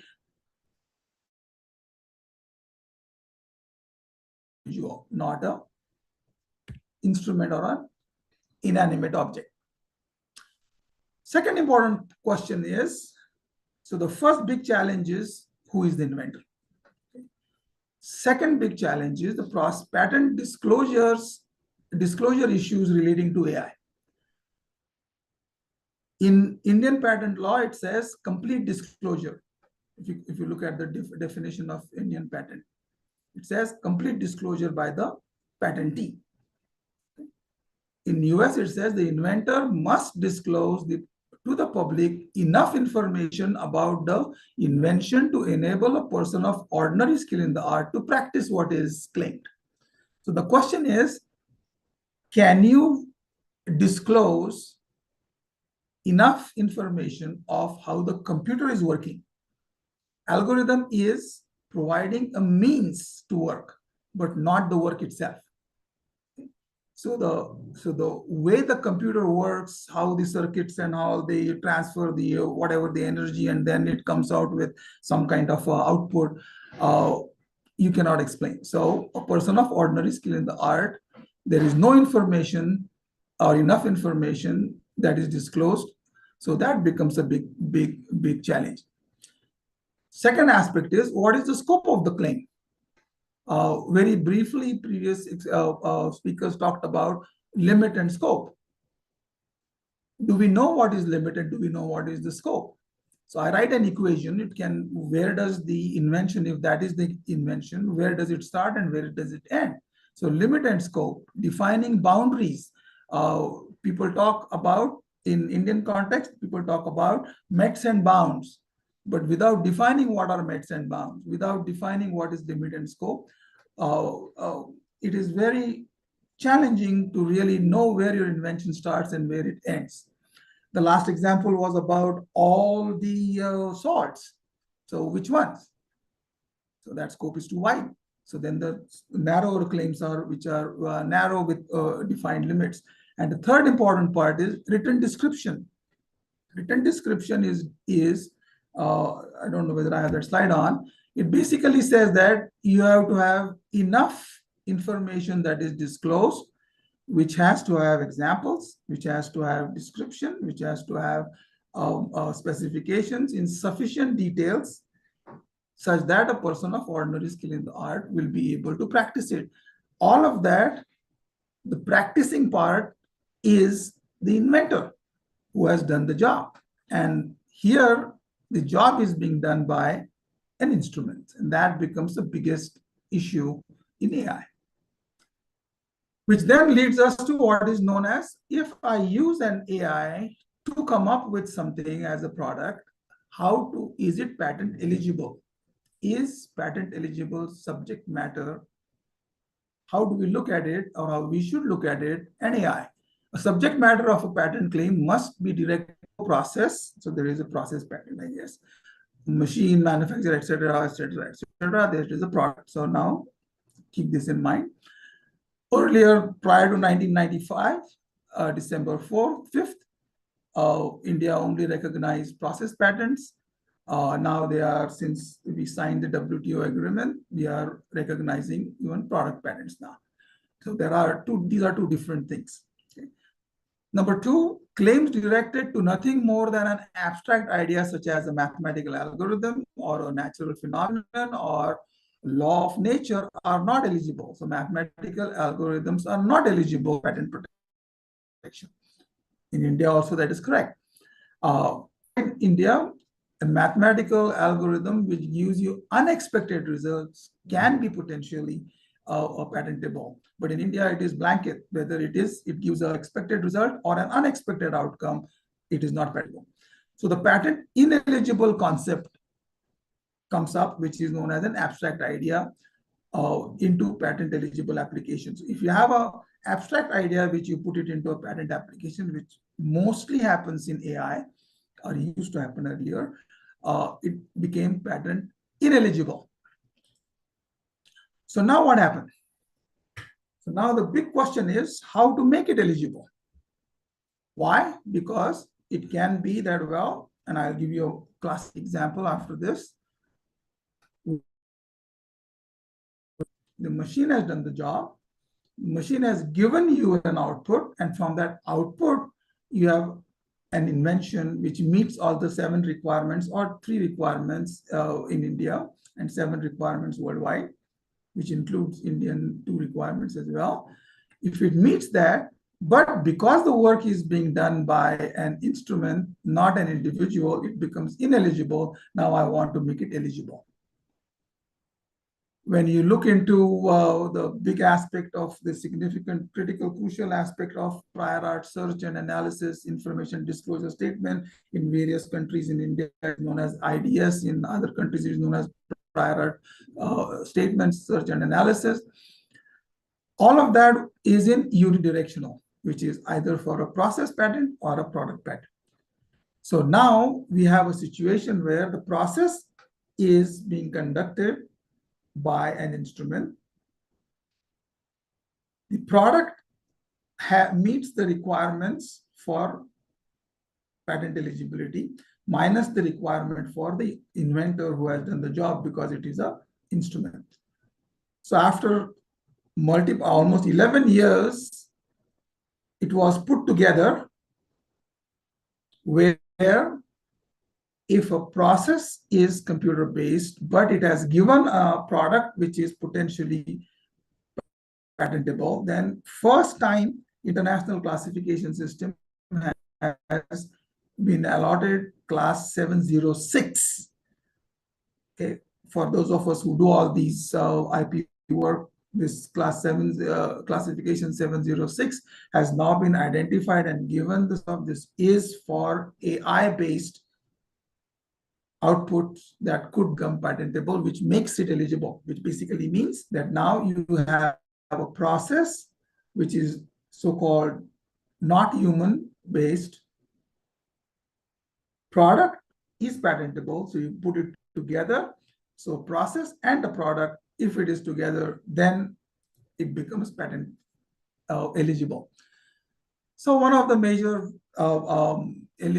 challenges before the 706 was patent examiners have rejected claims directed to AI algorithms under section 101 on the basis that the concept claimed in a certain method of human activity and is similar to claims that courts have deemed an abstract idea. Because the goal of artificial intelligence is often to replicate human activity, not do human activity. Okay, that is a difference. Replicate versus doing human activity. The challenge practitioners face is rooted on how to claim AI to make it patent eligible. So let's look at an example. Okay. Let's say you have to place sensors on a platform, and the platform could be just your hall where you want to know that somebody is approaching or anything like that, or as simple as, let's put it in a very simple way, well, I have a board on which I need to position these sensors, inertial sensors. Okay. And I have 75 of those, and I have a board which has dimensions, so many square feet a board. So now, how many different ways I can place these sensors? Sorry, could you say that again? How many different ways I can say these, I can place these sensors in that square foot, so many square foot board. We can do mathematical calculations, analysis, which is what is known as the I-squared case analysis, whatever, 1 design, 2 design, 3 designs. There are all these, we can write algorithms for that, but there will still be other ways to do it. So now we write a program where I will ask a computer to do that job for me and come up with the most optimized way in which I have saved space.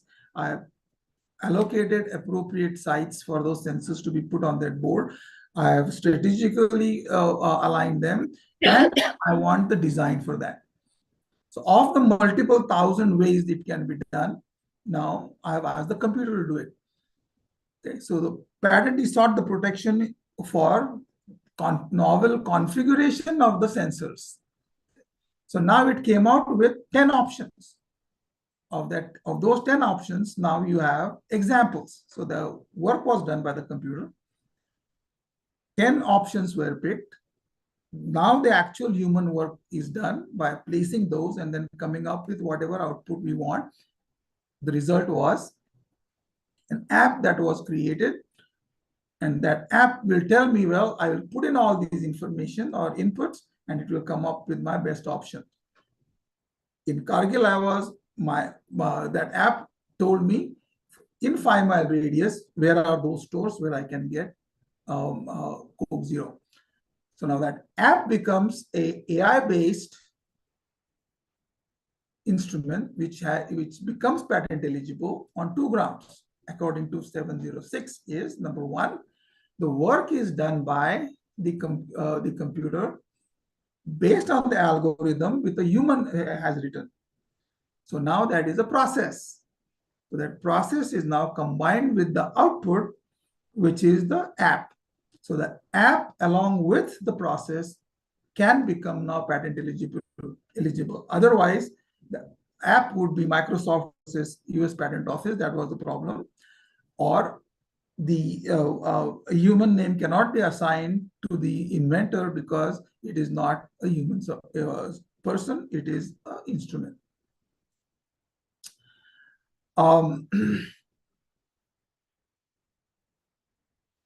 So that's one of the biggest things that has come on board.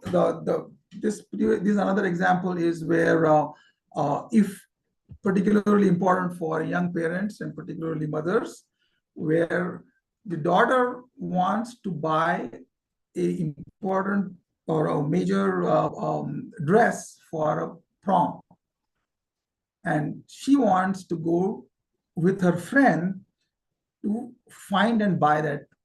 But she does not want her mother to be there or anybody to be there. They want to do it along with the friend. They want to do it together. But now mother is so much under tension that, well, is it safe? Is it this? Is it that? So what she does is, well, an app is created where she will track the daughter leaving the house, going to the friend's house, and the friend is also tagged in that. And then they want to buy a piece of garment. They pull in 5 malls, which are over 20-mile radius from where they will start to proceed. And then in each of those malls, there are 5 or 10 different shops where they can get the same type with varying prices and colors and whatever they want. So now all of that is being tracked so that the safety is there, blah, blah, blah, blah, blah. And they know exactly then both the kids can communicate with the mom saying that, well, okay, is it okay, affordable? Yeah, no, pictures, WhatsApp, all those things will happen. And then they will buy the appropriate garment or that particular piece. So that app, which the algorithm is written for tracking. Second, the identification of a particular instrument or garment that they want, from where to buy it, all those locations. So that app plus the working of it is a process, plus the output gives that patent eligible requirement. Okay. Other options than actually getting a patent in is you could get a trade secret. Copyrights are the most common. As recent as September of 2023, India now has suddenly woken up and they have said that, well, oh, we need to have policies for AI and then we need to start devising those. So from there, I think now we will get to the policies and then how to get copyright protections, so on and so forth. So that's basically what we are yet to reach that point, because we are, if you look at the current scenario in India is we have yet to recognize the full potential of IP and also now beyond IPR, which is getting into AI, so on and so forth. Before getting to that, I will give you an interesting example of AI and how it was a big news item in the world. a monkey took a picture selfie in a zoo, and that selfie made it to National Geographic magazine's cover, and that gets a reward, and especially if it is in an annual issue. So now it went on the National magazine. They put that on the front cover, and now they were looking for who to give the reward to, and it is a substantial sum of money. So, so the question is, who owns the rights for that selfie? That is a creation. You take a picture, it is a creation. If you write a manuscript, it is a creation. M.F. Hussain draws a picture, he gets 5 crores copyright. Okay, so that is who gets the money now or reward. So the zookeeper said that, well, I have to get it because it is my monkey, it is my zoo, and it is my selfie. Sorry, it is my camera. Only the work was done by the monkey.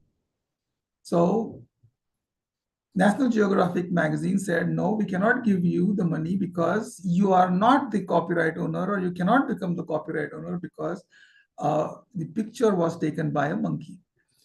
So they went to district court, and the district court recently found that a monkey had no rights to his selfie because the current copyright statute, or IPR, so to speak, as interpreted, affords the rights to humans, not animals. So that was the problem. So the zookeeper, in spite of deductive logic, I own the monkey, I own the zoo, the camera is also mine, therefore whatever comes out of that camera is mine, even if I have not really used it to get that output. So that was the situation. So now that's very critical for AI because instruments are doing the work, they are inanimate, so that's the reason why putting it together becomes very critical, and we have to reach that stage. Okay. So the current scenario in India is, I'll talk only now 5 minutes about what our center does, because it is very important for me because there is a big audience here. These opportunities I love to have. So India is yet to recognize the full potential of IP rights in all its dimensions, from prosecution, which is getting a patent, preservation, what to do with it, and protection, infringement, non-infringement, challenge, etc., etc., etc. Why? Because there is lack of motivation, lack of policies and procedures at institutions. Publish or perish should be converted to patent and prosper, where prosperity should not be defined in terms of just making money. Number 2, who is the focus? Inventor should be the focus, which will come down to grassroots, are students, researchers, research faculty, where there is IP generated. Syllabus talks about basics in IPR and law. No one talks about what the inventor should do with his or her research work. New education policy has now required at least the inclusion of IPR in all curricula across all disciplines in all institutions. So we have made at least the first step. Educators need to incorporate IP into their curriculum discussions to increase knowledge on the importance and benefits of protecting IPRs. With that as my motivation, we went through a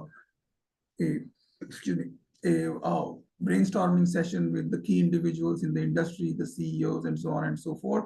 And when I placed the idea, they said, yes, it is very critical and required. And that included the then Chief Minister of Goa, Parikar himself, which added a lot of importance to the whole discussion. And the center was set up, Goa Center for Excellence in Intellectual Property, the first of its kind in India, was set up in 2016. We are the only ones that are registered under Societies Act. Our vision is to recognize and protect scientific discovery with the rights it deserves. Mission is to provide professional services with highest integrity and quality to IPR for scientific discovery through IPR at highest levels globally, not just India, but globally. three main objectives, actually three only objectives. First is the most important part, which is academic advancement programs through professional advancement programs that we give. Second is continuous upgradation and update.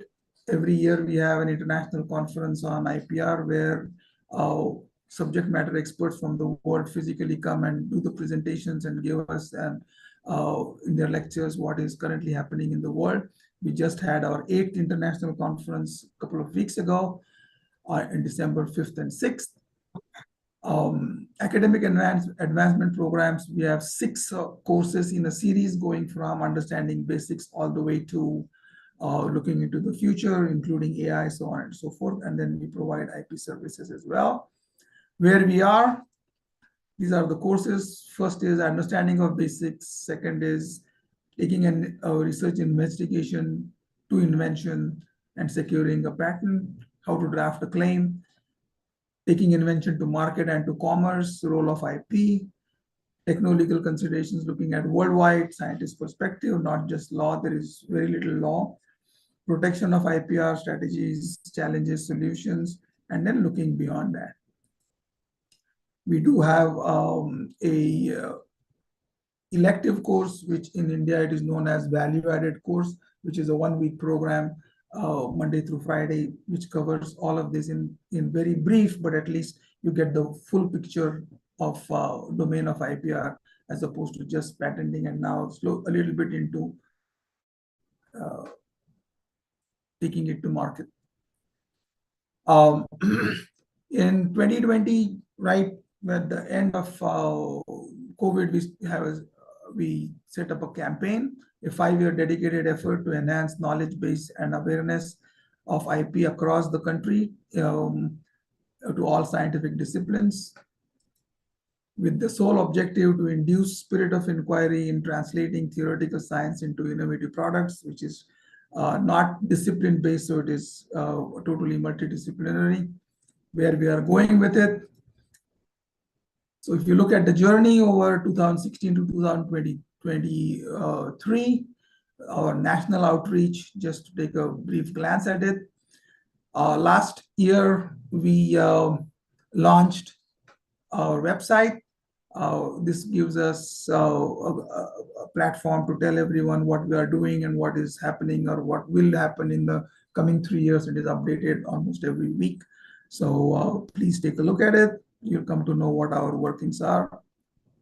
As of now, we have accessed 16 states, 1 union territory, not bad, right from Kargil to Trivandrum, from Rajasthan, Gujarat to West Bengal. We still have 12 more states to go and 3 union territories.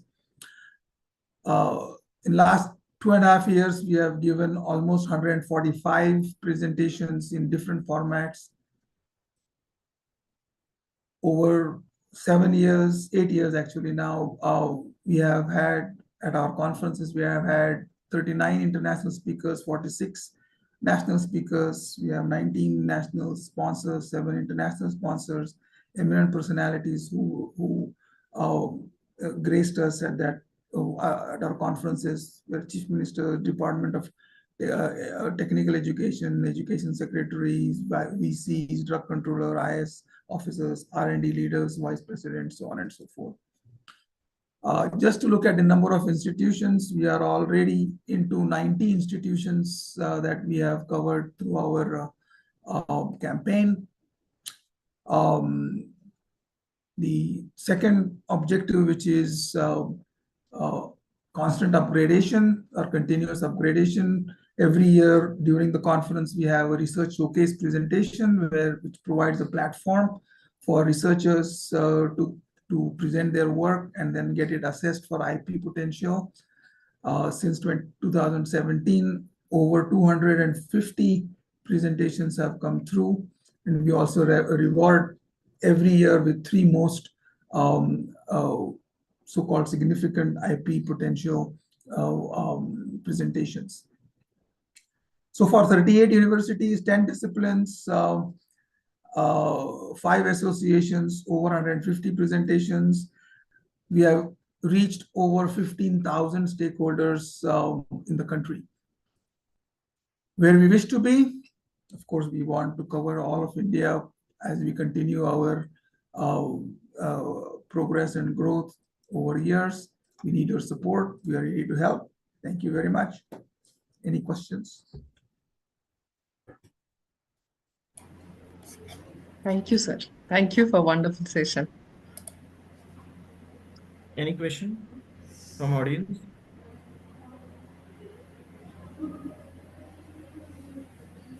Thank you, sir. Thank you very much for your guidance.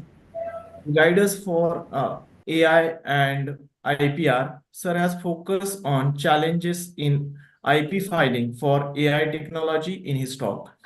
Sir has enlightened the inventorship issue for AI and machine learning. Sir also throw a light on class 706. Sir also discuss about current scenario of IPR in India.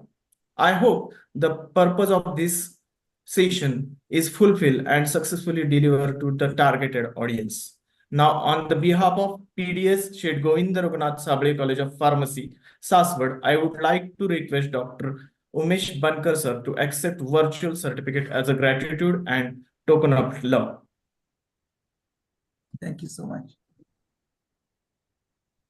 Thank you, sir. With this, I would like to request Professor Jayashree Jagtap ma'am to take a charge of valedictory section. Thank you, Nigde sir. The time has come to draw a curtain to our program. Before we proceed for the valedictory session, all panelists and delegates are requested to switch on your videos to capture a photograph. Please.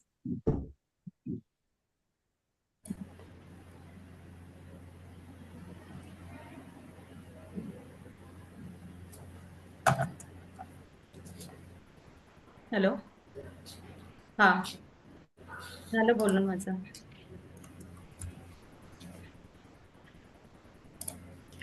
Yes, madam, we have captured it. Thank you.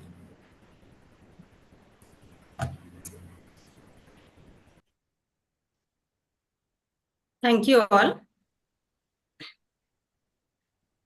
Chief guest and eminent speakers of today's program, Honorable Dr. Bhaskar Idge sir, ex-scientist NCL Pune, Honorable Dr. Umesh Bankar sir, President Bankan Consulting Services, Westfield Indians, USA, Honorable Dr. Prem Pathak sir, Indian Patent Agent, Principal Dr. Rajeshri Chavan Madam, Coordinator of this webinar, Vice Principal and HOD, Dr. Smita Pawar Madam, Coordinator Professor Dipali Jagtap Madam, all participant delegates, academicians, scientists, industrialists, research scholars, and dear students. I am Professor Jayashree Jagtap in the capacity of IQSC coordinator. Warmly welcome everyone on behalf of PDS Seth Govinda Raghunath Sable College of Pharmacy for joining us from across the globe for this valedictory session of international webinar on intellectual property rights, challenges, risks, and solutions, which is being organized on the occasion of birthday celebration of our inspiration Padma Vibhushan, Honorable Shri Sharad Chandraji Pawar Saheb, ex-Agricultural Minister, Government of India. I hope that you must have enjoyed the scientific deliberations on intellectual property rights, challenges, risks, and solutions by eminent speakers. IPR is not just a legal framework, it's an enabler that empowers students, academicians, and scientists to contribute meaningfully to the world around them. By understanding and utilizing IPR effectively, they can protect their intellectual property, fuel innovation, and contribute to advancements in various fields. As the world becomes increasingly reliant on knowledge and innovation, IPR will continue to be a crucial tool for building a thriving ecosystem of research, development, and progress. To sum up today's international webinar, I would say that it was filled with intense knowledge extended by eminent speakers. The webinar was virtually inaugurated by lightning lamp at the auspicious hands of Dr. Bhaskar Idge sir, ex-scientist NCL Pune, Dr. Umesh Bankar sir, President Bankan Consulting Services, Westfield, India, USA, Dr. Prem Pathak sir, Indian Patent Agent, Honorable A.M. Jadhav sir, Joint Secretary of Pune District Education Association, Principal Dr. Rajashri Chavan ma'am, Coordinator, Vice Principal Dr. Smita Pawar ma'am, Coordinator Professor Dipali Jagtap madam. Immediately the session followed by preamble delivered by coordinator of this webinar, Vice Principal and HOD Dr. Smita Pawar. She welcomed all the delegates and briefed the delegates about the aim of organizing international webinar. She highlighted primary objective and importance of choosing theme of international webinar, which was followed by principal speech given by Dr. Rajesh Chavan. She addressed the gathering by emphasizing the importance of attending such a programs by updating their current knowledge on IPR, followed by kind words as a blessings and guidance by our patron, Honorable A.M. Jadhav sir, Joint Secretary of Pune District Education Association. Sir briefed the audience about contribution of Pune District Education Association to the society and appreciated for choosing the appropriate theme of the webinar in a view of current need. Scientific session started with first lecture by Dr. Bhaskar Idge, ex-scientist NCL Pune. He has thrown a light on intellectual property rights and patent filing procedures, PCT. This lecture was continued by Dr. Prem Pathak sir, Indian Patent Agent. He explained case study on Indian Patent Act and pharmacy in a very lucid manner. The talk was followed by a very informative talk on intellectual property rights and artificial intelligence, challenges and options or solutions by Honorable Dr. Umesh Bankar sir, President, Bankar Consulting Services, Westfield, Indians, USA. This international webinar has served as a powerful platform for learning on the critical issues about intellectual property rights. As we close this session, let us carry the knowledge and inspiration gained to make a positive impact in our respective fields. I hope that the seeds of knowledge sown during this event will blossom into tangible solutions to the challenges we face and pave the way for a future where innovation and creativity flourish under the protection of a robust intellectual property framework. I'm sure that the participant must have benefited by attending the webinar. We are grateful for your participation and for making this webinar a truly global platform for knowledge sharing. Let us not let the knowledge gained during this webinar remain unconfined to this virtual space. I urge you to become a mediators of IPR awareness in your communities, workplaces, and beyond. Share your learning, spread awareness about importance of IPR protection, and contribute to building a world where creativity and innovation flourish. The seminar cannot be declared as a success as far as the feedback of delegate is not considered. All the delegates are requested to fill the feedback form. The feedback link is shared in chat box. Very important note to the delegates, this filling feedback is mandatory to get the certificate. All of us know end of the story is new beginning. On this note, let's conclude a remarkable and knowledgeable event on IPR. To express a word of appreciation and gratitude, may I now request Professor Dr. Amol Kale sir for proposing a vote of thanks. Thank you. Over to Kale sir.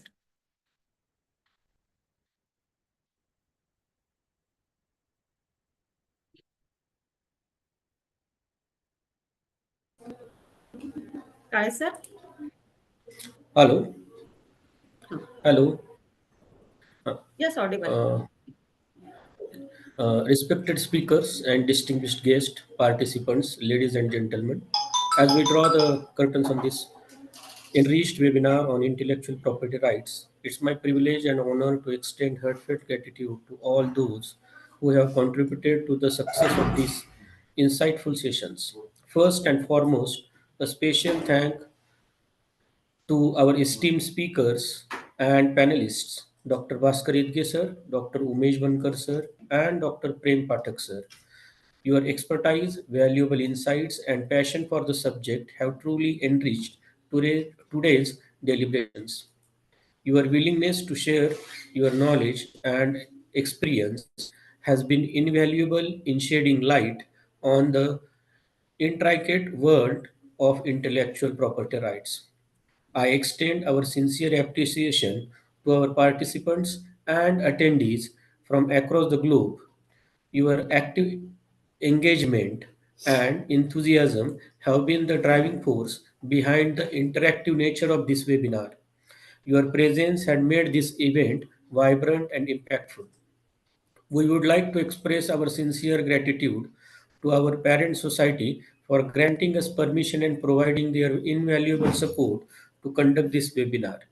I would also like to express our gratitude to our chief guest and PDA Joint Secretary, Honorable A.M. Jadhav sir, for gracing an inaugural session and inspiring words of motivation. Additionally, I would like to express my gratitude to Principal Dr. Rajeshri Chavan Madam for her unwavering dedicating in ensuring the success of this event. A heartfelt thanks to the Vice Principal and Coordinator, Dr. Smita Pawar Madam and Dipali Jagtap Madam, and organizing team whose dedication and meticulous planning and unremitting efforts behind the scenes ensure the seamless execution of this webinar. Your commitment to excellence has been truly commendable. I am also grateful to Mrs. Jayasri Jagtap Madam, who is a IQSC cell coordinator. I would like to extend my thanks to digital platform handling members for their efforts to make this event happen without any glitches. We must appreciate Ms. Saili Sawan for his tireless efforts in registering delegates and dissemination information to them. Last but not least, a big thank to each individual who contributed in ways, big or small, towards the execution of this event.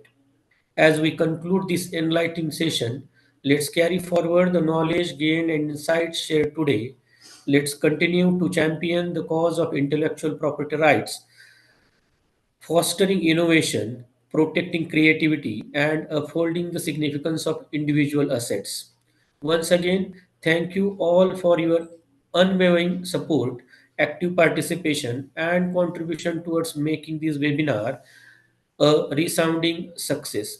Wishing you all continued success and innovation in your respective endeavor. Thank you. All delegates are requested to fill the feedback form to receive a e-certificate. Feedback form link is available in the chat box. And now we will conclude this event with Vande Mataram.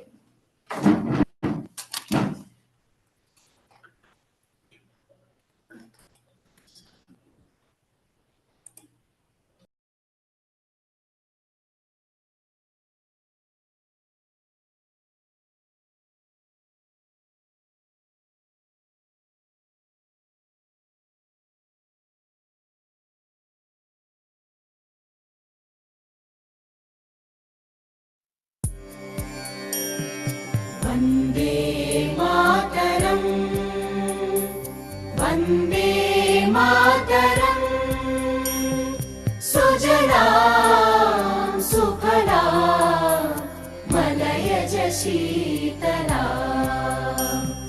सस्यश्यामला Mataram Vande Mataram शुभ्रज्योत्स्ना पुलकितयामिनी पुल्लकुसुमित द्रुमदलशोभिनी Suhasini सुमधुरभाषिणी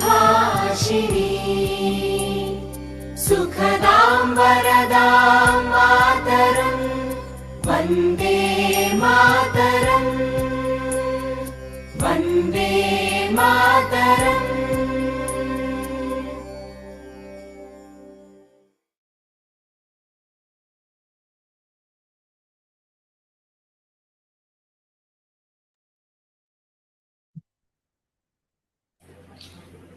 Thank you all Thank for you, being everyone. Thank you. Have a great day. Thanks a lot. Thank you, everyone. Thank you all participants. Thank you. Can We'll we close now? Yes. Okay. Yes. Okay. Yes. Okay.